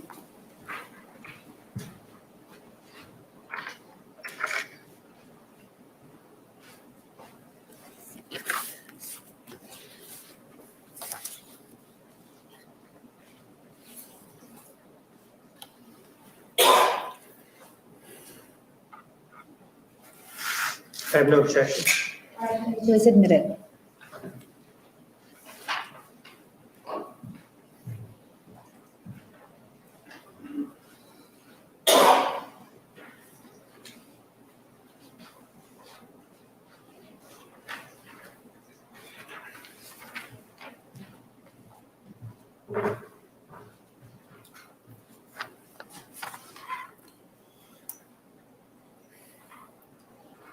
And again, we're looking at a date of Monday, November 5th, 2007. Is that accurate? Yes, Okay. And you were describing for us what this entry was actually subsequent to one of the acts of violence that was perpetrated upon you. Is that accurate? will you repeat that? I'm sorry. This entry was subsequent to one of the acts of violence that was perpetrated upon you. Is that accurate? Well, yeah, when he pushed me, yes. Objection, recommendation, which act? Overruled. You say he pushed you. We talked about these incidents, so maybe if you could just give us a little more of the details of what specific incident you're talking of. Okay, it was a night we had an argument in his bedroom. It was the night that he wouldn't let me leave. I tried to get up and leave, and he stopped me and pushed me, and I fell down. I fell on my knees. And he basically demanded that I listen to what he was saying. And a short time later, I got up to leave again, and he did the same thing. The third time I got up, he let me leave. He followed me, though, all the way out to the car, saying things behind me as I walked all the way down the stairs, out the door, and out to the driveway. So that was the same night that happened. I want to draw your attention to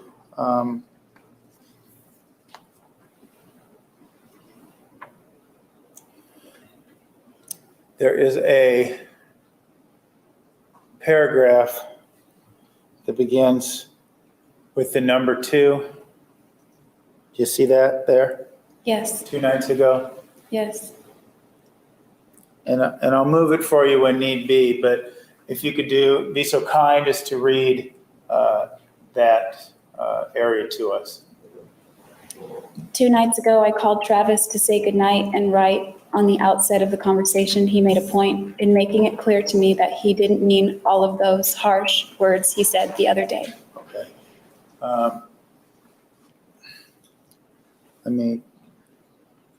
Looks like the sentence goes a little bit into the next page. Could you finish the sentence? And that he felt really bad. Okay. This reference that you make on 11:5 to 2 nights ago, and that he said some mean things or harsh words that he didn't mean. Is that related to this incident and the things he said about your family? Yes, the conversation of 2 nights previous that I say there is a conversation where we were referencing the argument of a week or 2 earlier to that. Yes. Okay, so I want to make sure I understand you correctly. You had this argument or this incident with him where he's not letting you leave the room and saying some mean things about your family. But then it sounds like you had a conversation about that incident, I guess what would be on November 3rd.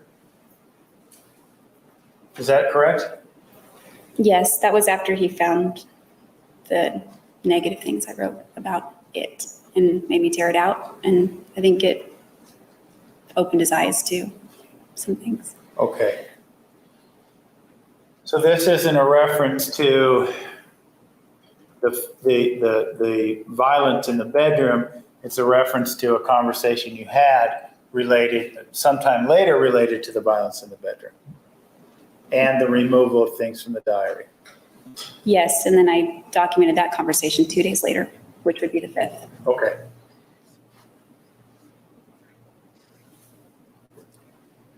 All right. Could you read the next sentence for us? He asked that I forget he ever said any of those. All right. And that's referring to the words he said when? The night of that argument. Okay. The 3rd. I'm sorry? The 3rd of November? That's what he said on the 3rd, but he asked that I forget what he said on the night of the argument. Okay. Part of forgiving, in my opinion, is to forget and let it go. But you're writing about it. Can you explain that to us? I'm not writing about the part that I want to forget, which are the words. I'm writing more about the experience. Does that say Sunday on the 5th? I don't know. You got your glasses on, don't you? Okay, Monday. The reason I'm writing on this topic is because that Sunday, it was a topic in RS's Relief Society, and that was a topic in church. It's where the women meet for that hour, about how once words are spoken, they can't be unspoken. And it just seemed along those themes, so I was journaling about that.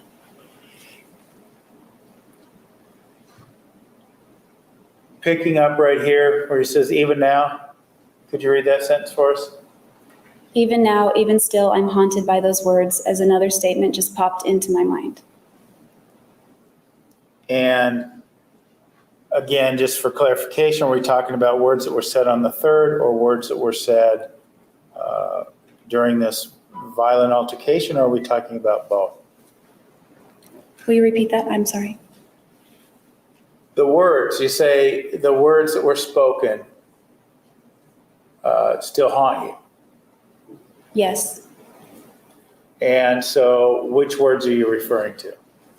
His harsh words during that time, it was still relatively fresh, and they kept playing like a recording in my mind over and over. So they were haunting me in that regard.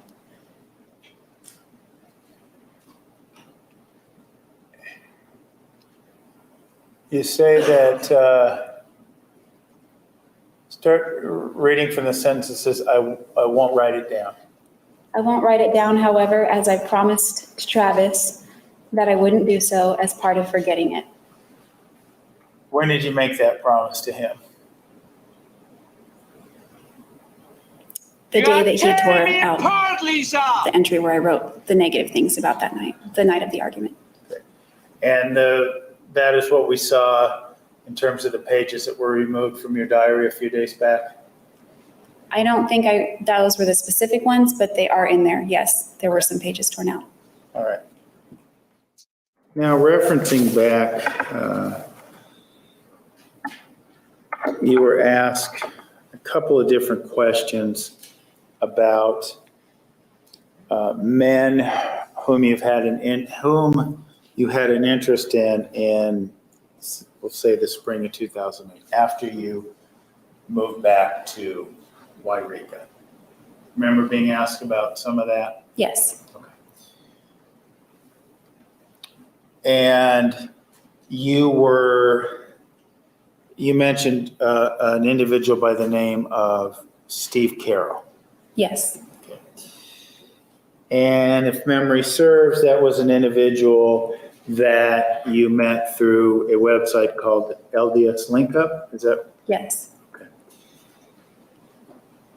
And was this, seems to be implied in the name, but to your understanding, was this somewhat of a Mormon dating site?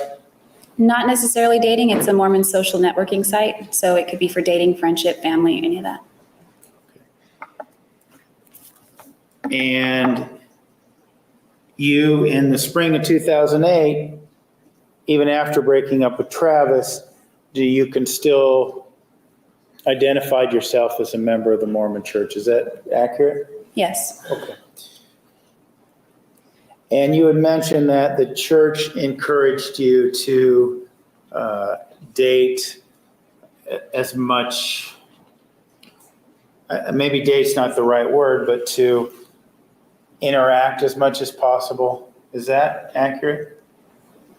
Yes. Once you become an adult, a legal adult, the church encourages you, well, I don't know about teenage years as far as 18, 19, but definitely in your 20s, the church encourages you to focus on the goal of marriage and find that person. And if you're not going to marry a certain person, not to put it bluntly, to waste your time with that person.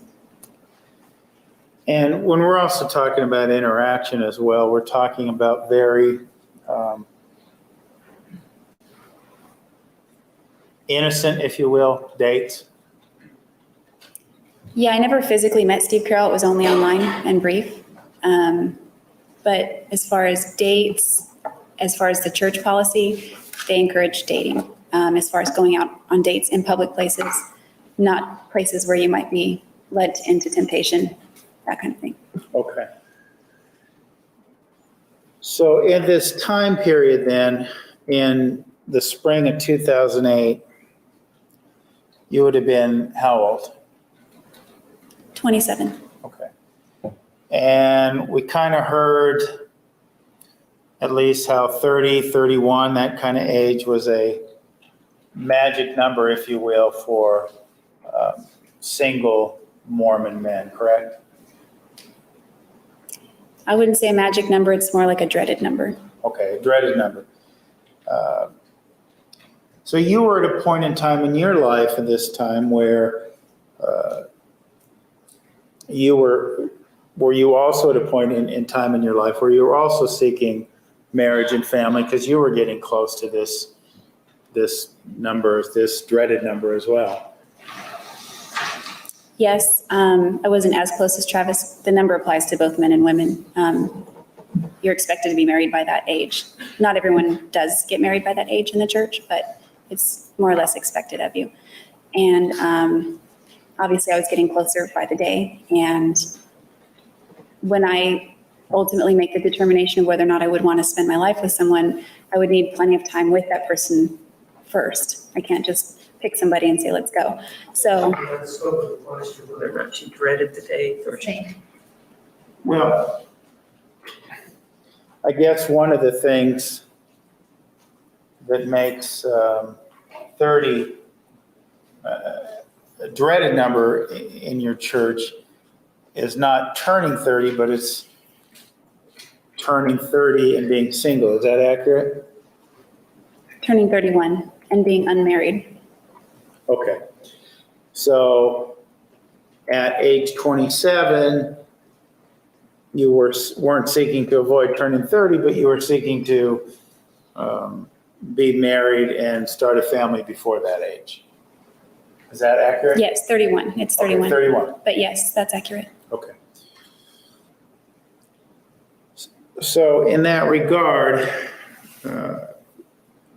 you were maybe not exclusively, but part of the reason you were on LDS Link-Up is to find a He does potential wear big boyfriend, to find a watches. potential mate. Would That's that for be sure. accurate? Yeah, somebody that I might be able to progress with. So, and Mr. Carroll was one of those individuals, at least you were interested in early on or to some degree, right? I met Steve Carroll online sometime in, Objection, she was asked if she was interested in not what she read. sorry. Was Whether, he a person that you were at least beginning to explore an interest in? yes, somewhat.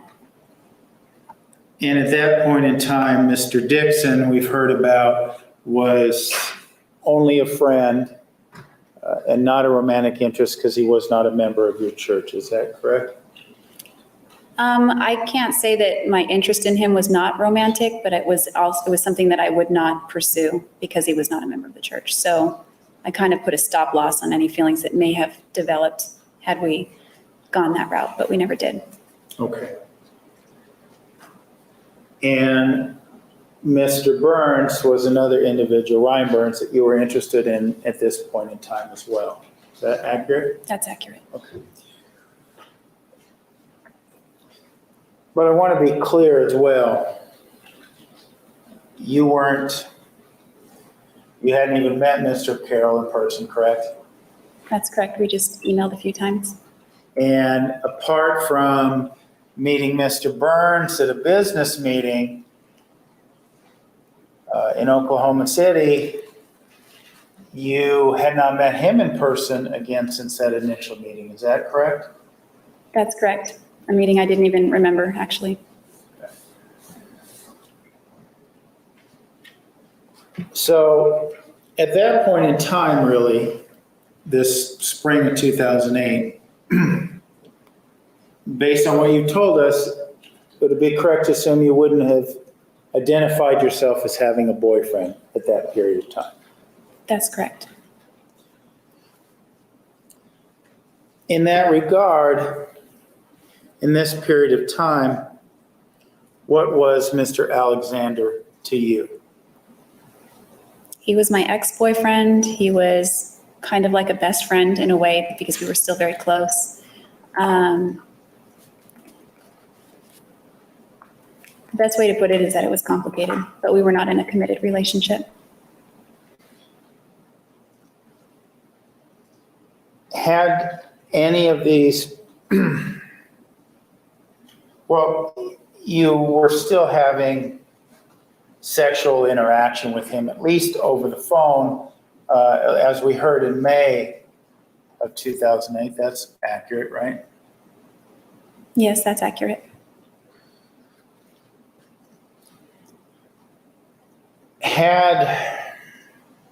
You also talked about being sexually monogamous with one person if you were dating them or they were your boyfriend, correct? Did you ask if I had talked about that? No, well, you mentioned that before in your Yes. testimony, that you were sexually monogamous in the context of a relationship. Yes, I am. And Was. a relationship is the only context actually that you've engaged in sexual activities. Is that correct? In a relationship? Yeah. Yes. Okay. Had things progressed with Mr. Carroll, Mr. Burns, or anyone else, would that have meant the end of the sexual interaction with Mr. Alexander? It would have, he would have been cut off. I think you had mentioned an all access pass. That's that what would I have found too. transferred to somebody else, I guess you could say. Okay. To your knowledge, did Travis know that? He knew that I was loyal, and he knew that, Objection. Did he know it? Yes or no? To your knowledge, did Travis know that you were loyal? yes. And I'm sorry, I said yes, I'm sorry.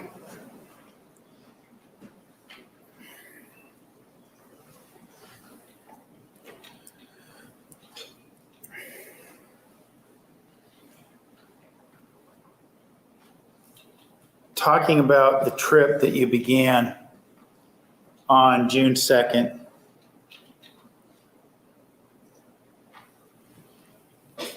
was Travis aware of your plans to go to Utah? Yes, And based on your belief, do you believe he might have sensed that you were going Good there night, Peter. for exploring another potential boyfriend? Objection, speculation. As her belief, Judge. yes, because he teases me about it on the tape. Objection, she was asked whether or not, it's a yes or no question, whether or not he sensed it.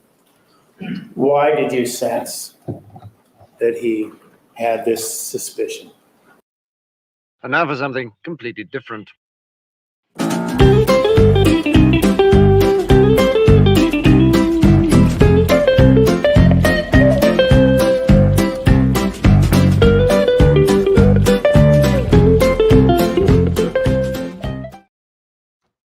Once upon a time in the quirky little town of Eccentricville, there lived a woman named Penelope Peculiar. Penelope was known for her peculiar ways and her uncanny ability to make any situation a little more, well, peculiar. She had a boyfriend named Theodore Tumbleweed, a kind and gentle soul who had a heart as big as the town itself. Now, Penelope had a teeny tiny problem. She couldn't bring herself to break up with Theodore, even though she knew deep down they weren't quite the perfect match. Instead of facing her feelings head on, Penelope's peculiar mind devised an utterly bizarre plan. She decided to become the world's worst stalker. Penelope began her stalking spree with all the subtlety of a circus parade. She would dress up in ridiculous disguises like a potted plant or a mailbox and follow Theodore around town. She'd pop up at the most unexpected moments, startling poor Theodore and leaving the townspeople in fits of laughter. One day, Penelope decided to take her stalking skills up a notch. She enrolled in a squirrel training academy to learn the art of espionage from the masters of tail-based surveillance. With her newfound squirrel sidekicks, she began an elaborate scheme of hiding behind bushes, peeking through windows, and even orchestrating elaborate nut heists, all in the name of keeping an eye on Theodore. Theodore being the kind soul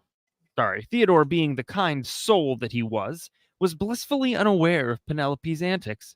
He simply assumed that Eccentricville had taken a turn for the even weirder, which he thought was impossible. The townspeople, on the other hand, couldn't get enough of the sideshow Penelope was unwittingly putting on. One fateful day, Penelope's squirrels accidentally tipped over a tower of cans at the local grocery store, creating a domino effect that ended in a colorful, chaotic mess. Theodore happened to witness the whole spectacle, and recognizing Penelope's squirrel squad, put two and two together. Confronting Penelope, Theodore asked, "Penelope, darling, Why in the world are you stalking me with a gang of squirrels? Penelope looked sheepish, her potted plant disguise sagging a bit.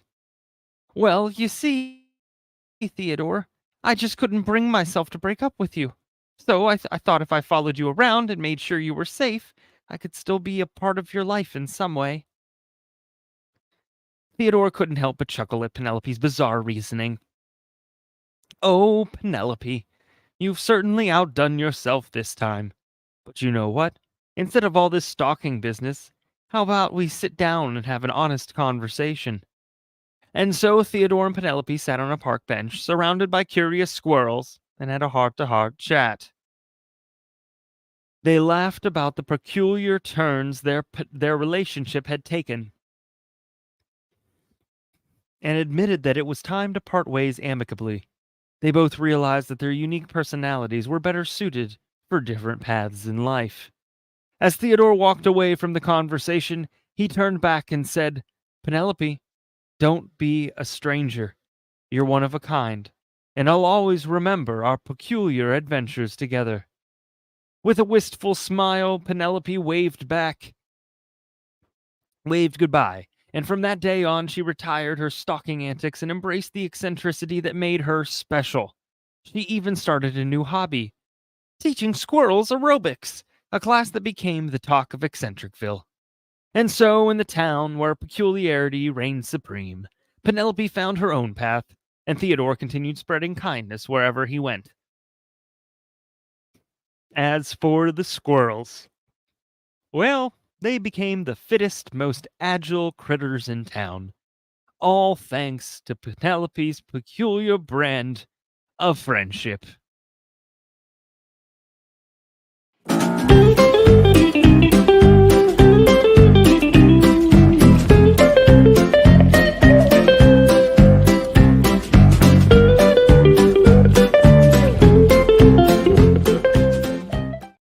That was something else.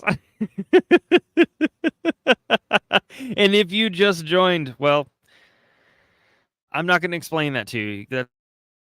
That's on you. That's on you. I will say this: we were talking briefly about y'all were talking briefly about Jodi getting married, or at least planning a marriage. I found an article. Thank you to one moment. I have it. I got to scroll up a little bit. True Crime Ranch. Thank you. Benjamin Ernst. So I found a little article about this. So here's a little bit about what we know about Benjamin Ernst. This was written in 2020. Prison records show that Benjamin Ernst visited Jodi Arias every weekend in June of 2019. In fact, they spent so much time together, they spent up to 8 hours at a time with each visit. Quote, when Arias was trying to obtain leniency in her sentencing, she concocted a devious scheme to allow him to visit her. So here's what he needs to do. If we marry, then he can petition a court to grant us visitation, she wrote in a letter. Jodi Arias allegedly wanted to get pregnant by Benjamin Ernst. She not only wanted to get married to him, but get pregnant by him. Quote, the grisly details of the murder played out for the nation during the televised trial. It was during this trial that Ben Ernst began his twisted obsession with Jodi, and now he's becoming even more entangled in her violent cat and mouse game. The only upside for the groom to be in this sadistic nightmare of a marriage is that his future bride is ineligible for parole, protecting him to a certain extent from suffering a fate similar to that of Travis Alexander. The prospect of the two having a child, however, is truly horrifying, as is the thought of Ben Ernst living with 2 children while he had an ongoing relationship with a convicted killer. Benjamin, here you go. All right, the next two topics. Whoa. All right. Benjamin Ernst was involved with someone else when he began dating Arias. As if getting involved with a convicted murderer wasn't bad enough, it was recently revealed that Ben Ernst began having an affair with Jodi Arias while he was involved with someone else. I'm sorry, guys. When I read, more oxygen, more yawning. Apologies. You can only imagine editing my narrations. One of Ernst's friends said, quote, they quickly became buddies and eventually were talking on the phone about 3 times a week. The two began dating, and Jodi was even caught penning love letters to him in the courtroom. But then, in the courtroom? Okay. But then Ben was dating and living with a single mom of 2. Though the woman knew Ben had once been linked to Jodi, he lied about the current status of their relationship. Wow. When Ernst's former girlfriend found all the love letters between her now ex and the convicted murderer, she was not only furious, but she realized she'd been lied to, and that caused her to end the relationship. All right, here. This is another reason why Jodi probably pursued him.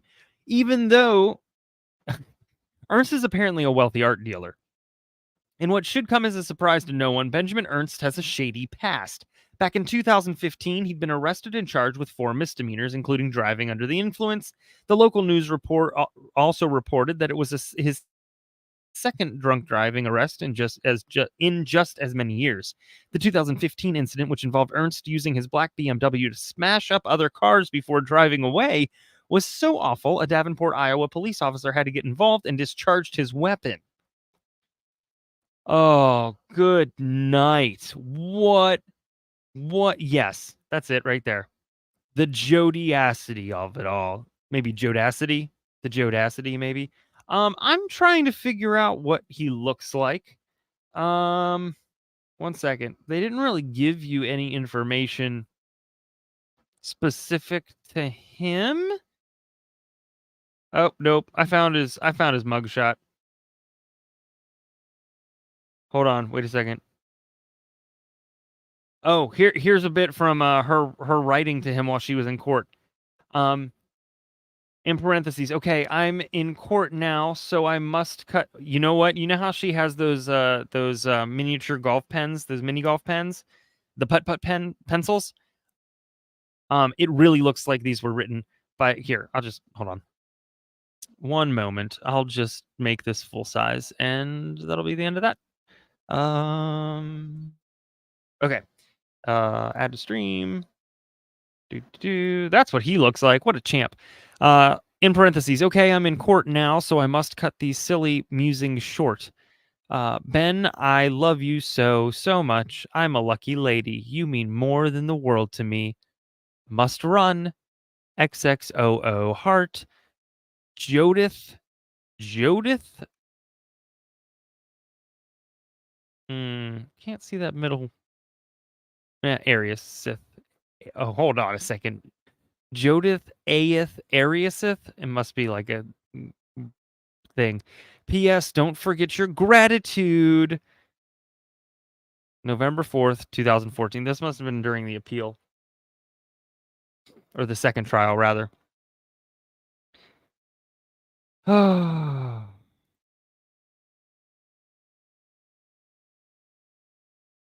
Oh, yep. Well, this is a TH. Oh, yep, it's this note. Yep. Oh, man, the things you learn in night court, right? The things you learn in night court. Yeah, he did, right?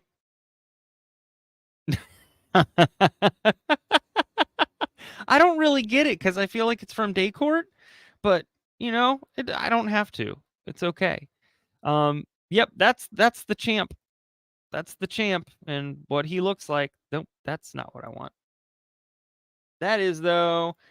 Oh man, Ben, sir, your nostrils look like they've seen some cocaine in the past, actually. All right, continuing on, shall we? When I mentioned I was going to Utah, he kind of was asking, well, why are you going to Utah? And I told him to see friends. Sustained. He was inquisitive about the purposes of your trip. Would that be accurate to say? He was inquisitive, yes. And based on the verbiage he used, you believe his inquisitive nature related to assuring that this trip didn't involve another guy. I don't know about assuring, but related to his desire to find out if that's what it was about. Okay.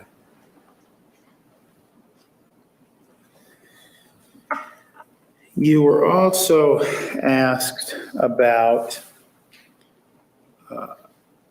as it relates to the trip, the gas cans. That's a few different questions about the gas cans. But the one I want to focus in on, Jodi, is the question related to a response you made related to getting the gas cans from Daryl. Do you remember being asked about getting the gas cans from Daryl? Yes. Okay. Was taking gas cans on a trip, and your answer seemed to be, was something to the effect that that was common practice for you. Is that accurate? Only after we moved to the desert and realized the extreme conditions of the desert in the summer. I didn't take them on all the trips, just within desert areas. For example, if I was going to Portland, I wouldn't take gas cans.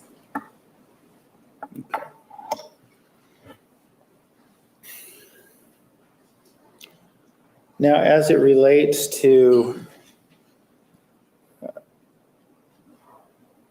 this trip and kind of what was going on in the interaction you were having in this time period with Travis, you were questioned about the trip that Mr. Alexander was going to take to Cancun. Do you remember being asked about that? Yes. And you were also asked to some degree or earlier about this woman that you saw Travis making out with and I'm going to use the word making out for simplicity in his home. Do you recall being asked about that? Yes. Okay. And over the course of your relationship, not perhaps when he was doing it, but did you know that Mr. Alexander was dating a girl whose name at the time was Lisa Andrews? Not while he was dating her. I found out afterward. But during the course, you found out afterwards, meaning, but still during the course of your relationship. During the course of, And I should be careful here. During the course, when I said relationship, I should have said friendship with Mr. Alexander. yeah, whatever our relationship would be defined as. Yes, I found out during that time, I guess. And when you found out, that didn't end, the sex didn't end. Is that accurate? I think we did have sex because I found out 2 days before I pulled out of town. So I think we did sleep together again after that fight. Okay. So in a few days you pulled out of town, meaning when you moved to Wairika? Yes, a few days because it happened the same day that he choked me. Okay. Yeah. And, well, obviously, we know that it didn't stop because you had sexual relations with him on June 4th, or with Travis Alexander on June 4th as well, right? Yes. And you had, even after you had this knowledge about him dating Lisa Andrews, you also engaged in phone sex conversations with him, correct? Yes. Okay. While I'm on the topic of phone sex conversations, a question was posed to you about whether or not you had recorded other phone sex conversations with Mr. Alexander. Do you remember that? I think that happened yesterday. Yes. And you said that you had recorded those conversations, if I recall correctly. Is that right? That's right. Do you know what became of those? After June 4th, I deleted them. And just so we're clear, was this on the same phone that the May 10th recording was found on, or on a different phone that you deleted these recordings? It was on the phone that was replaced by the phone that, the May 10th recording was on that phone. I believed it was stolen a week later, so I got another replacement phone through the insurance that I had on the phone. And so the subsequent recordings were on that phone. And then after everything happened, I deleted it to, well, one, it's embarrassing as hell, but two, I didn't want that to be known about Travis either. Okay. So we know about Lisa Andrews and the girl that was standing outside the window.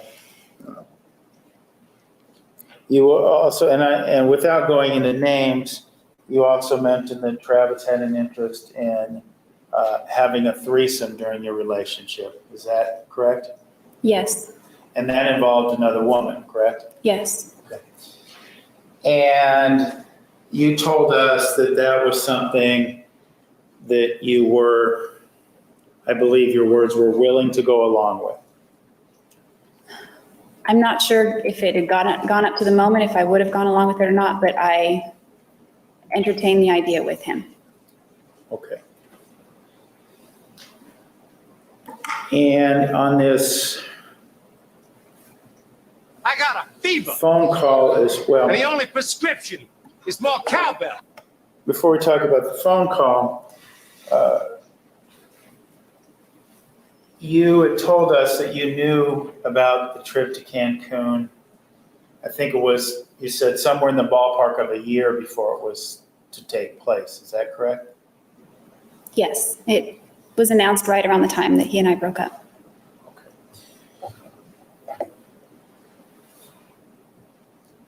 Was there any point in time when Mr. Alexander had asked you to accompany him to Cancun? No, never.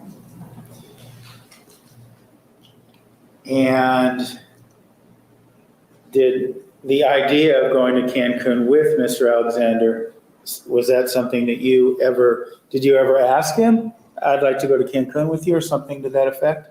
No, I never asked him anything like that.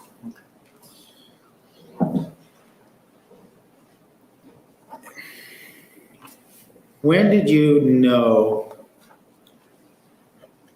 that Travis was dating or had an interest in Murray Hall?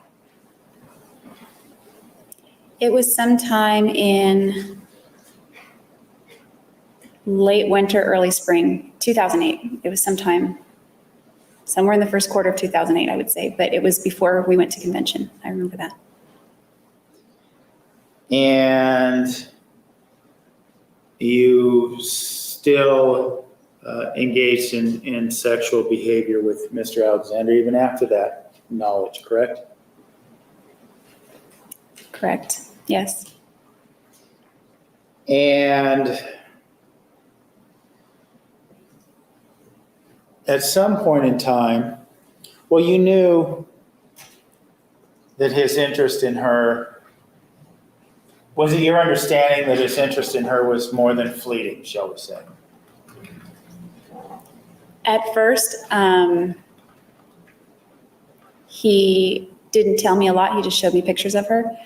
And then after that, I understood that he believed that he was receiving signs from God that she was to be his wife. When he showed you pictures of her, was it with also the expression that he had a romantic interest in her? Yes. Do you recall if that, do you recall when that happened?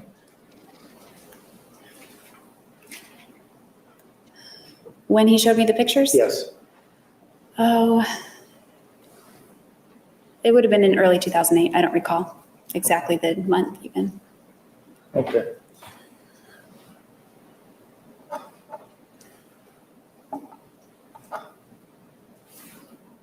Why, in your half of the equation then, you know that he's interested in this other woman, are you still interested in, are you still willing, I should say, to engage in sexual behavior with Mr. Alexander? Well, I was conflicted. They weren't dating like officially exclusively. They were not boyfriend, girlfriend. That was my understanding. They had gone on 2 dates or 3. We're still talking about this. This is ridiculous. So I didn't feel like I was Ron, where are you? enabling him to cheat on her by any means. But at the same time, I also was conflicted with the idea that what we're doing is not helping either of us spiritually, especially if he thinks he just met his future wife. So I was conflicted. The conflict that you described that you were going through, and I know you can't read Travis's mind, but were you of the understanding that he was conflicted as well? Or was he simply just still interested in engaging in sex with you? Conflicted about what? Well, he has this girl, Which you can't admit to. shows you a picture, says this is going to be my future wife. That's what you just described for us, right? Yeah, not when he showed me the picture, but he did share that with me. Yes. Okay.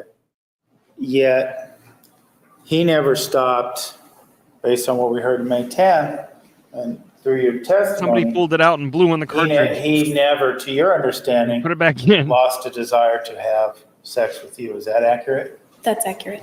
Okay. When you saw this picture of Marie Hall, and he says, this is going to be my future wife, are you jealous? I didn't feel jealous. And he didn't say, this is going to be my future wife. He just said, this is a girl he's interested in. But when he began to talk about her, I can't say it was jealousy. It was kind of bittersweet because I knew that I wasn't going to marry him, but I still had feelings for him. And I knew I needed to move on. And I knew our relationship was unhealthy. So I still have feelings for him, but it's more like bittersweet because I still have a desire for him to be happy as well as me to be happy. And there was much rejoicing. Okay. And you mentioned, you knew you weren't going to marry Travis. There's conversation on the tape about, marrying other people and whether they will live up to your sexual relationship that you had with Mr. Alexander. Do you remember that discussion being on the tape? Yes. Okay. So even as late as May of 2008, you knew you weren't going to marry Travis. You had no desire to marry Travis. Is that accurate? I knew I wasn't going to marry him, and I can't say that I had a desire to marry the Travis that I knew as Travis to be at that point. Yes, that's accurate. Okay.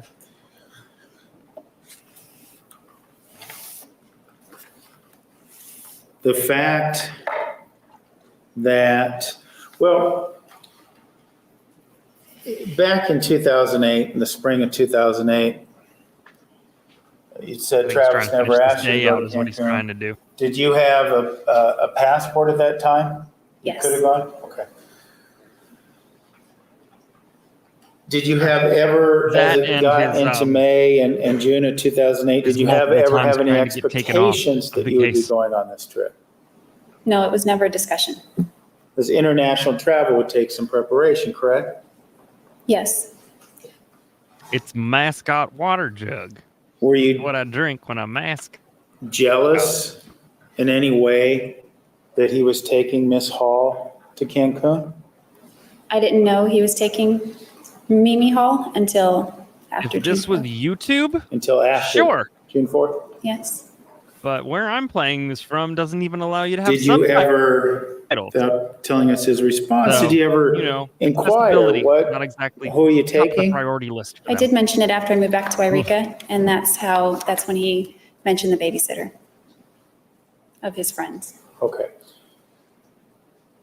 And he didn't tell you the name of this babysitter? No, just that it was a trade-off for debt he owed. Okay.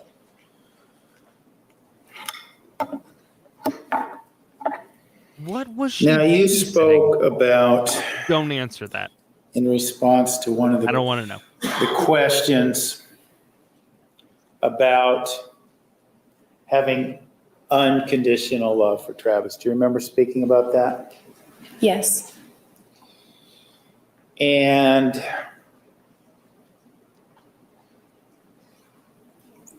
would it be fair to say you still have that today? Yes. Another phone or beeper. You were asked a couple of questions about your ability and reasons to stay with Mr. Alexander after a couple events. One of those events was when he had sex with you while you were asleep. Remember being asked that? Yes.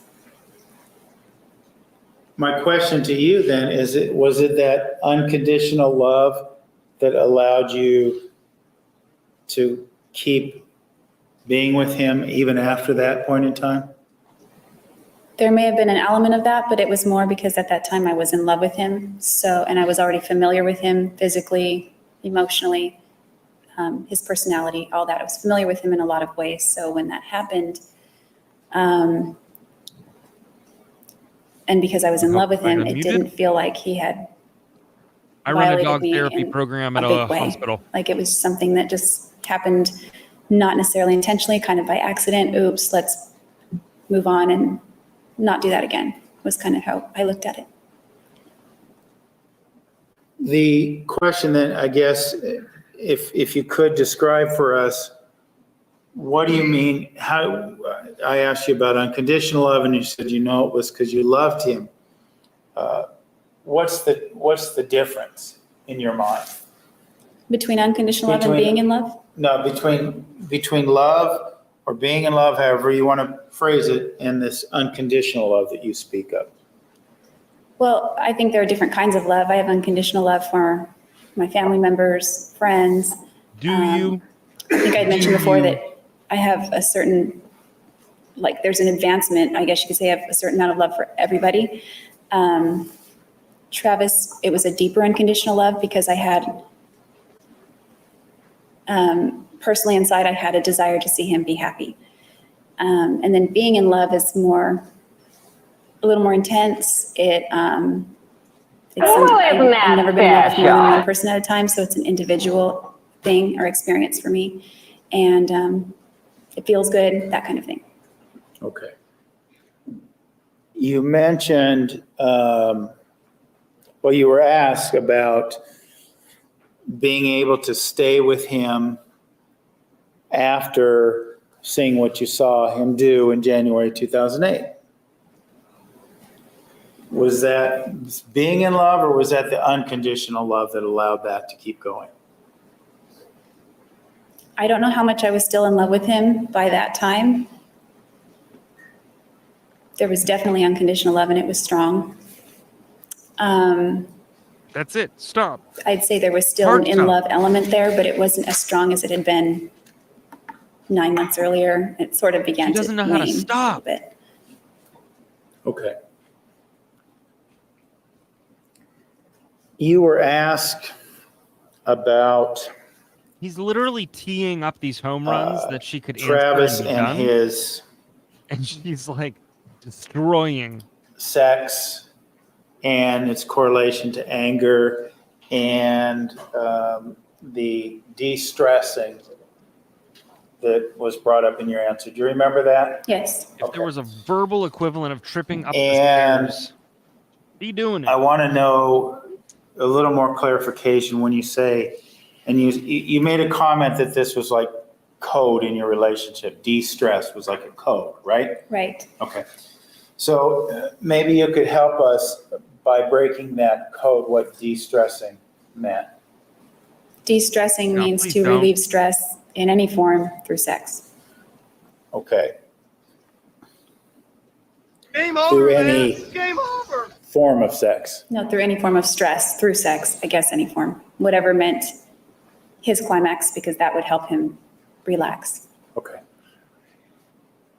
You also mentioned that that this system, if you will, this relaxation, also correlated to his anger. Do you recall talking about that yesterday? Yes. Okay.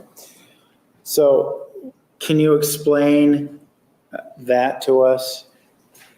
Yes, sometimes we would argue, and if sex followed that immediately after the argument, it signaled the end of the argument. There were times, like when the fight where he wouldn't let me leave, I left finally, and he called me to come back, and I came back, and we had sex, and we were done fighting. So it changed the mood, the atmosphere, the energy, and it put him in a better mood. Note to self. If you can, I want to see if we can use an example that All you've it's made talked out about to be. during the course of this trial. And this anger, the end of anger through sex that you talked about. Do you remember telling us about on June 4th, how after the CD didn't work, you threw the CD on, or he threw the CD on the ground, and eventually this led to him grabbing you by the arm and bending you over the desk. Do you recall telling us about that incident? Yes, but to be clear, he checked the CD at the wall, like it was on his desk. He hit the wall, probably not much farther than this desk, and it rolled backward. Okay. But you know the incident we're talking about, right? That Yes. doesn't matter, Okay. Jodi. You had made a comment to us that you were okay with this activity, the sexual activity, because it was an alternative to him getting more angry or perhaps physical. Is that correct? Yes, Is that then a illustration of what you're I talking think about Kurt related to was sex slower and and anger? methodical because it Yes, pissed that's another Juan example. off. Okay. But also it pissed Jodi off, which is also why she called And as it relates to June her 4th, Miss Arias all the time. and what happened in the bathroom, sex as a way of quelching this anger was never an option to you in the bathroom. Is that accurate? Yes, sir. Sustained. Was sex an option available to you after you dropped the camera on June 4th as a way to de-stress Mr. Alexander? definitely not immediately. It certainly wasn't in the heat of that moment. Just say no. You were asked about the gun when you learned of the gun. Do you recall being asked that? I think that happened yesterday. Yes, And you said that you became aware of that in 2007 when you were working as his housekeeper, correct? correct. What was your understanding of how Mr. Alexander had acquired that gun? My understanding of how he got the gun is that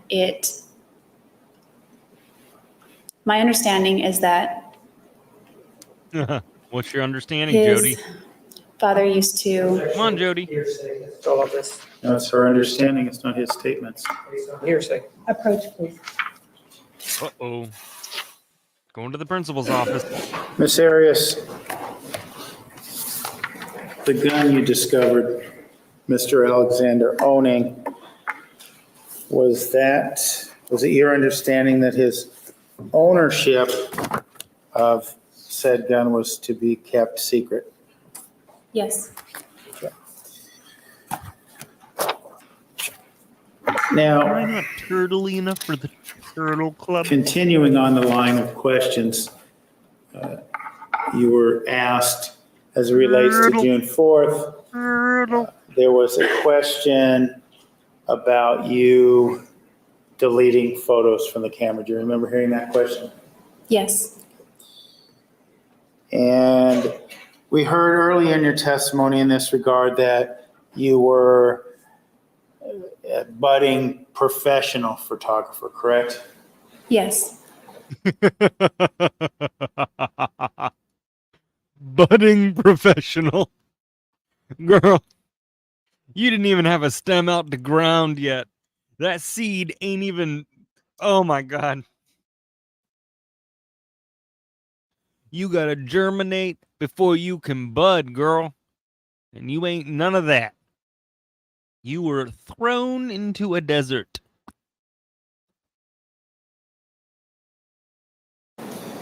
And being such, were you familiar with the operation of a digital camera?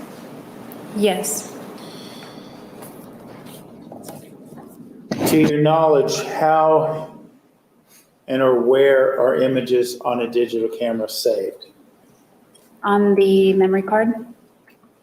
Okay. Now, in terms of your understanding prior to June 4th, if an image was deleted off a camera, were you of the belief that it simply went away for good? No, as a digital photographer, my understanding is that, Lack of foundation, how she would know this technical aspect. She's trying to answer the question. Overall, to me, answer. as a digital photographer, my understanding is that the image stays on the card, but it's not something that the average person can recover. You can't get it back unless you have a lot of money to get it back. Did you ever have experience to try to, well, no, let me rephrase that.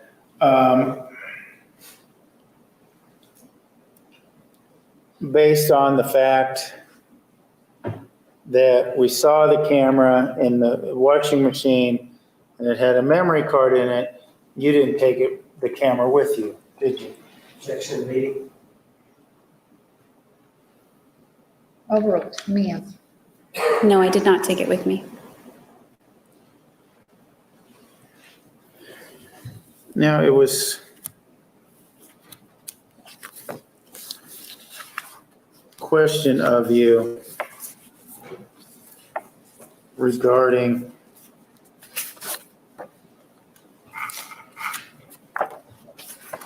Mr. Alexander shaving. You remember that? Yes, And I think you asked specifically about Exhibit 503 and the picture you took of him shaving.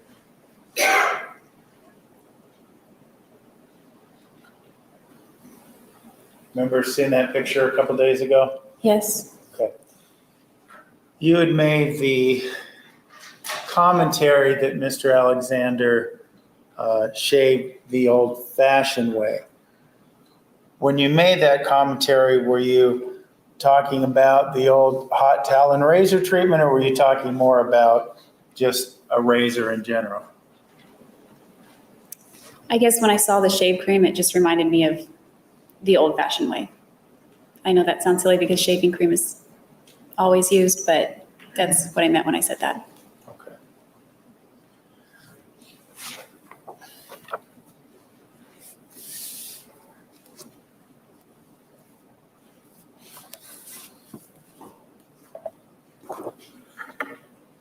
You were also asked about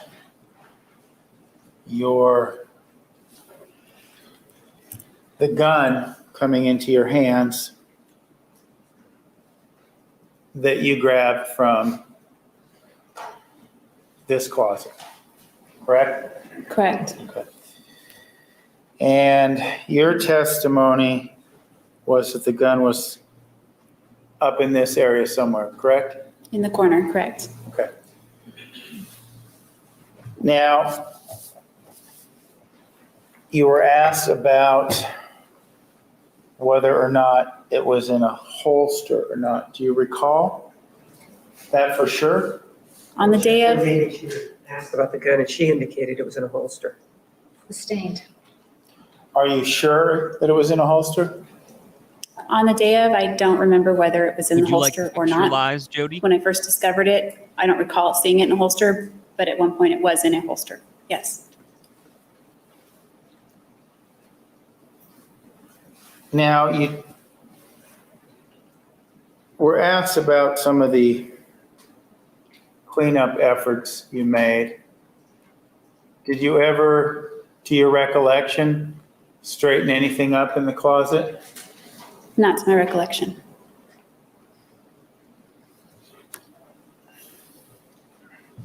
There's no way.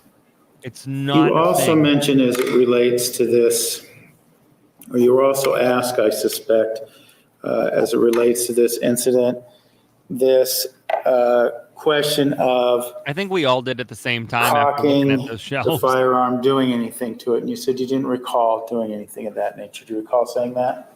Yes, I really don't remember. It's the Elmo. But you mentioned, I think your word was that you had some familiarity with guns. Do you recall saying that? Yes. Could you explain to us what you meant by What's that? funny about this is that Yes, I never had any formal jury training, but didn't ask the Daryl and I questions used they to go wanted. camping at Kirk Creek in They Big got Sur, the answers, California, whether they wanted every them or summer. not. And he brought his gun, and What's as the a point safety of this? precaution, he showed me We're gonna focus where the on her safety answers. was. I think it's called a magazine, where all the bullets are, and how to cock it and that kind of thing.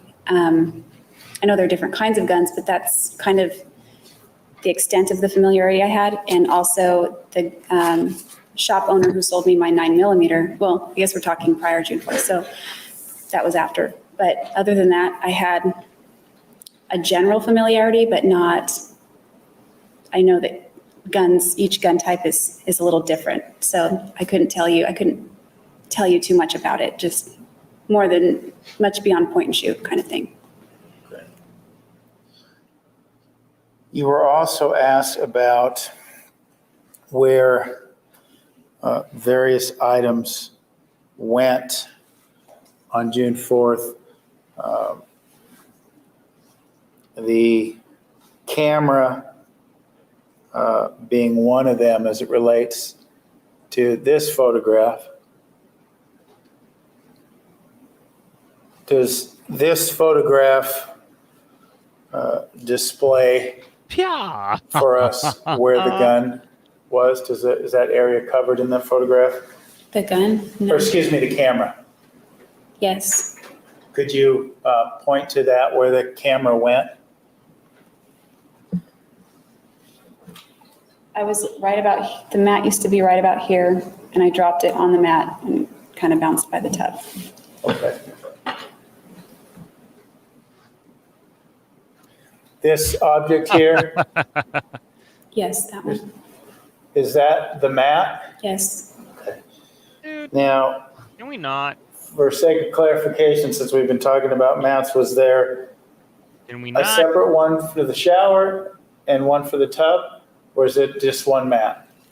I'm assuming you I can don't still recall hear there it if being you a mat can't tell for the me. tub. So this mat, were you at one point in time then is kneeling on this mat when you're taking the photographs? Yes. Okay.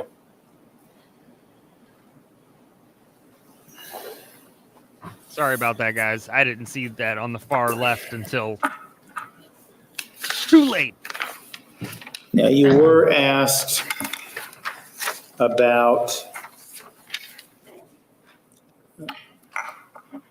the knife.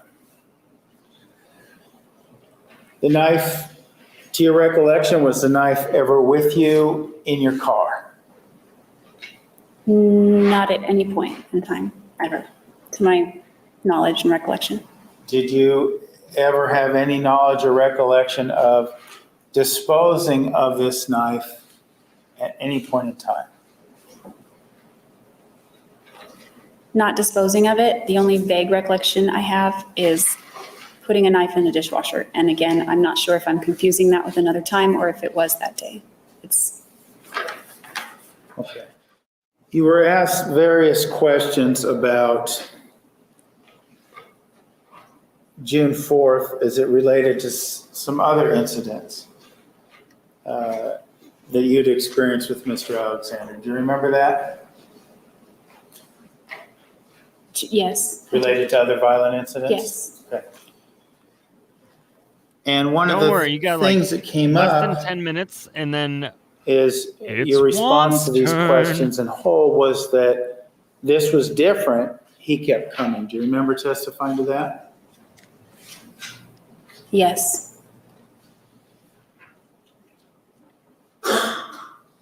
My question to you as it relates in comparison to these other incidents was the fear that you had on June 4th also different? Yes, it was different in that it wasn't just fear, it was mortal fear. Like, I thought I was going to die. And if you A big can old you gulp describe there, for us Jodi. why you felt like you were going to die? It goes back to the choking incident and the fact that when he body slammed me and he was standing over me, again, I thought he was trying to get on top of me. And even when we fell, I felt he still was trying to get on top of me by grabbing at me. Okay. You were also asked about shaking JT hit during me the one course more of this trial. time. My Recall being asked about that? I think that loneliness was this morning. You were asked got about me that. disbarred. Yes. Oops. And you said that you were shaking during your cross-examination. I believe you said the first day, correct? Yeah, I think I was shaking all the days, but most prominently on the first day of cross. Now, when you say shaking, One more time. what part of you was Can't do that. shaking? It's auto-tuned.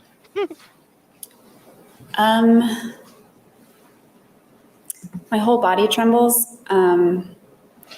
Like, for example, when I wasn't talking, I had my jaw muscles hurt because I had my teeth clenched because my teeth would have been chattering. So I was shaking that much. And sometimes I'll sit on my hands because I feel like they're shaking. And there were a few times when I wanted to reach for the water, but I knew that Because you it were would on the be visible, stand? and it's kind of embarrassing. I didn't want the state to know that he was affecting me that way. And so I just waited until Oh, I was, well, I can't wait I for felt him to like I get back could up there reach for the now. water without it making it obvious.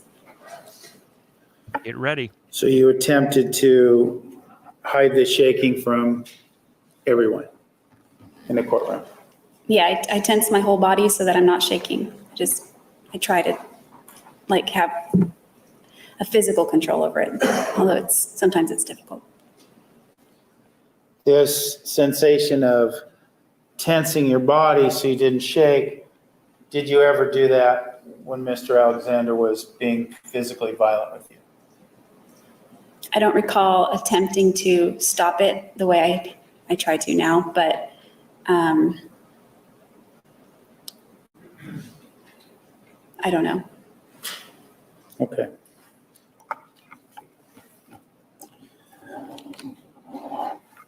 One issue that came up in a few of the questions a little bit yesterday and this morning was the issue of shame. Do you recall discussing that? Yes. And I think you were asked something to the effect that, well, if you had killed in self-defense, and maybe this is what you had done wrong. But there were some questions about shame as well in this regard. So I want to make sure we're clear. What are you ashamed of as it relates to June 4th, 2008? I'm ashamed that I did what I did. I'm ashamed that I'm the person that did that. I was ashamed beyond that. I was ashamed of some of the things that Travis and I did. But more than shame, I was very horrified with myself. And I just never in my life imagined that I would be pushed to that point or capable of being pushed to that point, or that would be something that I would do, because I was a person who loved all life, and You can't do that. this is kind of the extreme opposite. It I'm would gonna appear bite that my way. pillow. It's what I'm gonna do. I didn't feel that way, but it looks that way, and I was very ashamed of it. And I feel like that needs to be celebrated. You were also asked, let me preface this by saying that, you've admitted throughout the course of your testimony, these past few weeks, you've admitted that you lied about being there to Detective Flores, to the world, in essence, to some degree, right? Yes, And then when confronted with evidence, you lied about your presence there.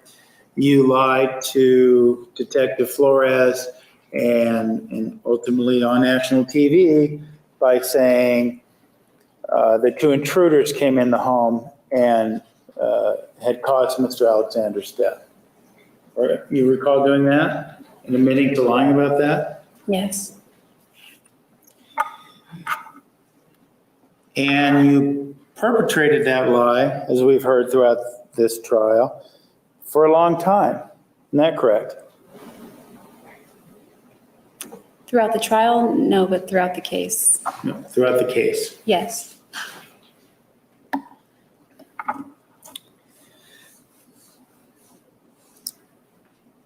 Given all these lies, you were asked an important question.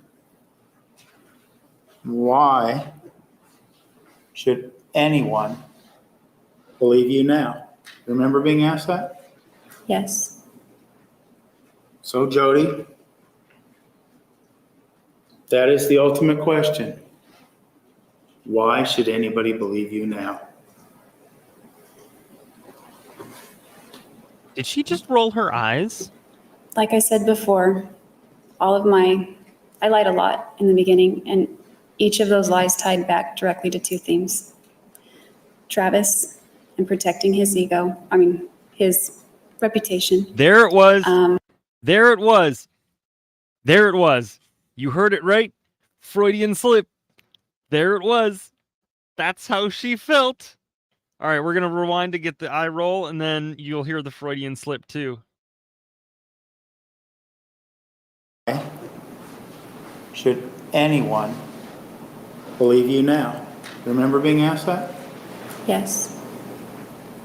So, Jodi, that is the ultimate question. Why should anybody believe you now? That's an eye roll in my book.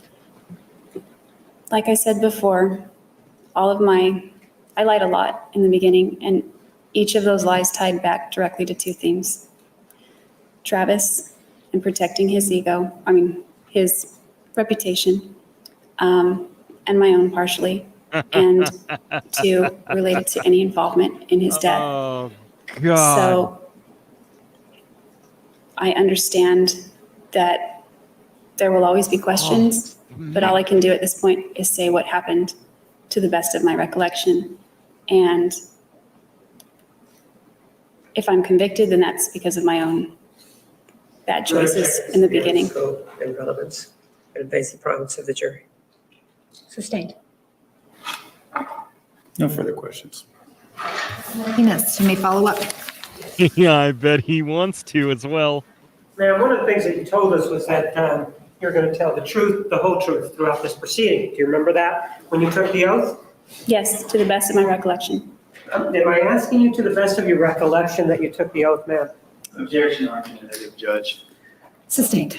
Ma'am, do you remember standing in front of the clerk to Judge Stevens' left and being sworn in? Do you remember that? Yes, And do you remember being asked, will you tell the truth, the whole truth? Do you remember being told that? yes, And you swore that you would, right? yes, One of the questions that was brought up during You're the the one that I questioning by the jury and also by your defense attorney involved your allegation involving Mr. Alexander's, or your claim of Mr. Alexander's alleged pedophilia. Do you remember that? That's correct. And this is a claim that you have alleged that it involved January 21st of 2008, right? Yes. And you were asked by one of the jurors, well, ma'am, did you tell anybody else about this alleged claim of pedophilia? And you said, well, yeah. Do you remember saying that you did? Yes. And do you remember that you kind of at that point hesitated and you turned to the jury and said, yes, I did tell a psychologist, right? Yes. And you also indicated that you may have told somebody else, right? Yes. And with regard to these somebody else's, who are they? Matt McCartney. All right. And Matt McCartney is this individual that is your friend, right? He is a friend of mine, yes. He's a person who will not betray you, correct? My confidence, yes. And he's somebody who, well, in the 48 hours interview, that's how you described him. Someone who will not betray you, correct? Right, when I confide in him. Yes or no? Yes. In the 48 hours interview that we saw, isn't it true that you said that he's an individual that will not betray you? That's correct. Additionally, didn't it also indicate that he's an ally? You indicated that he was an ally of yours, right? Yes. And this individual, Matt McCartney, is somebody who will also lie for you, won't he? No, he would never do that. Overruled. He would never do that. Are you aware of the statements that he made in January of 2008, I'm sorry, in January of 2013 involving that very fact? Yes or no? Objection, Your Honor, still on the scope of the questions. Your approach. You may proceed. And Matthew, My new sound effect. And here we go. McCartney is this individual who is your ally, though, right? Was. Ask and answer. Stay. Now, you said that you would tell us the whole truth, right? Do you remember that you would say involving this pedophilia thing? Do you remember telling us Yes. that? Well, you did tell us that you spoke to, initially you said, well, I did tell a therapist. Do you remember telling us that, right? Say what? Initially, you testified that you told a therapist, correct? He was not a therapist. Yeah. Okay, a psychologist. How about that? Yes. Even though this, We approach. You may. They brought this up. and that you did make this statement to this psychologist. You told us about that earlier, right? Yes. Well, this is one of the psychologists is Richard Samuels that you told, right? That was not the psychologist. Ma'am, I didn't ask you if that was one of the psychologists, did I? That's how I interpret it, so I guess not. I'm not asking you to interpret anything. If you don't understand the question, ask me, and we will repeat it for you. The question was, ma'am, do you understand that? Yes. With regard to this issue, isn't it true All of a that one sudden, she of has a the hard time. people that you told about this was Richard Samuels, correct? Yes. And this individual, Richard Samuels, is someone who is assisting in your defense, correct?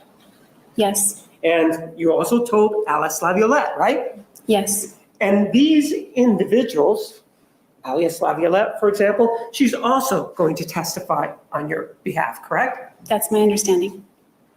Do you have any reason to believe that she's not going to testify on your behalf? Objection calls for speculation. No. She's interviewed you, right? Yes. And you've talked to her about this alleged pedophilia, correct? That's correct. And you told her what it was that you knew about the pedophilia, right? I don't remember how in depth we discussed it, but I did tell her some You things did? about it. Yes. It's fair to say, for example, the statements that you made to Richard Samuels were made years after this case began to be prosecuted, correct? Possibly, yes. I don't remember the exact time frame. Well, it was in 2011 that you talked to him about it, wasn't it? No, it was 2010 early. Oh, so I you believe. do remember that it was in 2010. So that was years after this Aye. case began to be prosecuted, right? Caught. I believe it was, yes. Well, you just told me 2010. Are you going to go back on that or are you going to stay with that answer? Which one do you want? Objection, Representative. Stay. I think, I'm trying to remember when I told him, but we began to meet, I think within a year after, I'm not sure. So you speak to this individual. Isn't it to your benefit to start saying these kinds of things? Objection, argumentative. Glory. I don't think so. I One think it's song to mortifying. leave Oh, so you think that behind. it's to your detriment then to come in here to court and talk about Mr. Alexander masturbating to a picture of a young person, a young girl, boy. You think that that's to your detriment? I don't know if it's my benefit or detriment. I just know it's the truth. I'm not asking you if it's the truth, am I? No, I'm asking you whether isn't that to your benefit? I don't know if it's to my benefit or my detriment. Why bring it up then if it isn't going to be of any use to you? I swore to tell everything that I remember. Pardon? I didn't hear you. Are you talking about here or with Richard Samuels? I'm talking about right here. Why bring it up if it's not going to help you? Because it was asked. Oh, I see. Now, so you are saying now that if it were up to you, you wouldn't have brought that up. Objection beyond the scope of the questions. Overruled. I don't know. So you didn't, even later after that, you spoke to Alice Laviolette about it, right? After Samuels? Sure. It was after I first met Samuels, but I think their visits have been somewhat contemporaneous. So you think that you met Alice Laviolette at the same time that you met Mr. Samuels, is that correct? No, I said it. Characterizes her testimony. Sustained. You did tell Alice Laviolette about this, right? Correct. And this was even years beyond the time that you talked to Mr. Samuels, correct? I don't know. It was after, but I don't know about years. I want us to have something to look forward to tomorrow. And guess what? It's Juan. Y'all, thank you for thanks for popping in. You know, this was great. I really enjoyed the surprise. Maybe we'll do a couple of night courts on Sundays. But it's very obvious to me that Juan is singing "No More Mr. Nice Guy." Oh, and in Jodi's head. So, with that being said, thank you all for showing up for night court, jury duty. Oh, goodness gracious. What a night it was. I think we have a few more jury questions to go, and then some more stuff. Pretty sure some doctors are going to talk and things like that. Whoop, whoop. Whoopity whoop. Just know that Joel Guy Jr. is coming after this. And so I'm doing some research and looking into him. Boy, oh boy, what a dude. And I mean that in the worst way possible. So, again, thank you. Take care of yourself. Take care of your friends and family. Don't forget to smile. And as Pantoufle says, don't let anybody dull your sparkle. Shine on, you crazy diamonds. Shine on.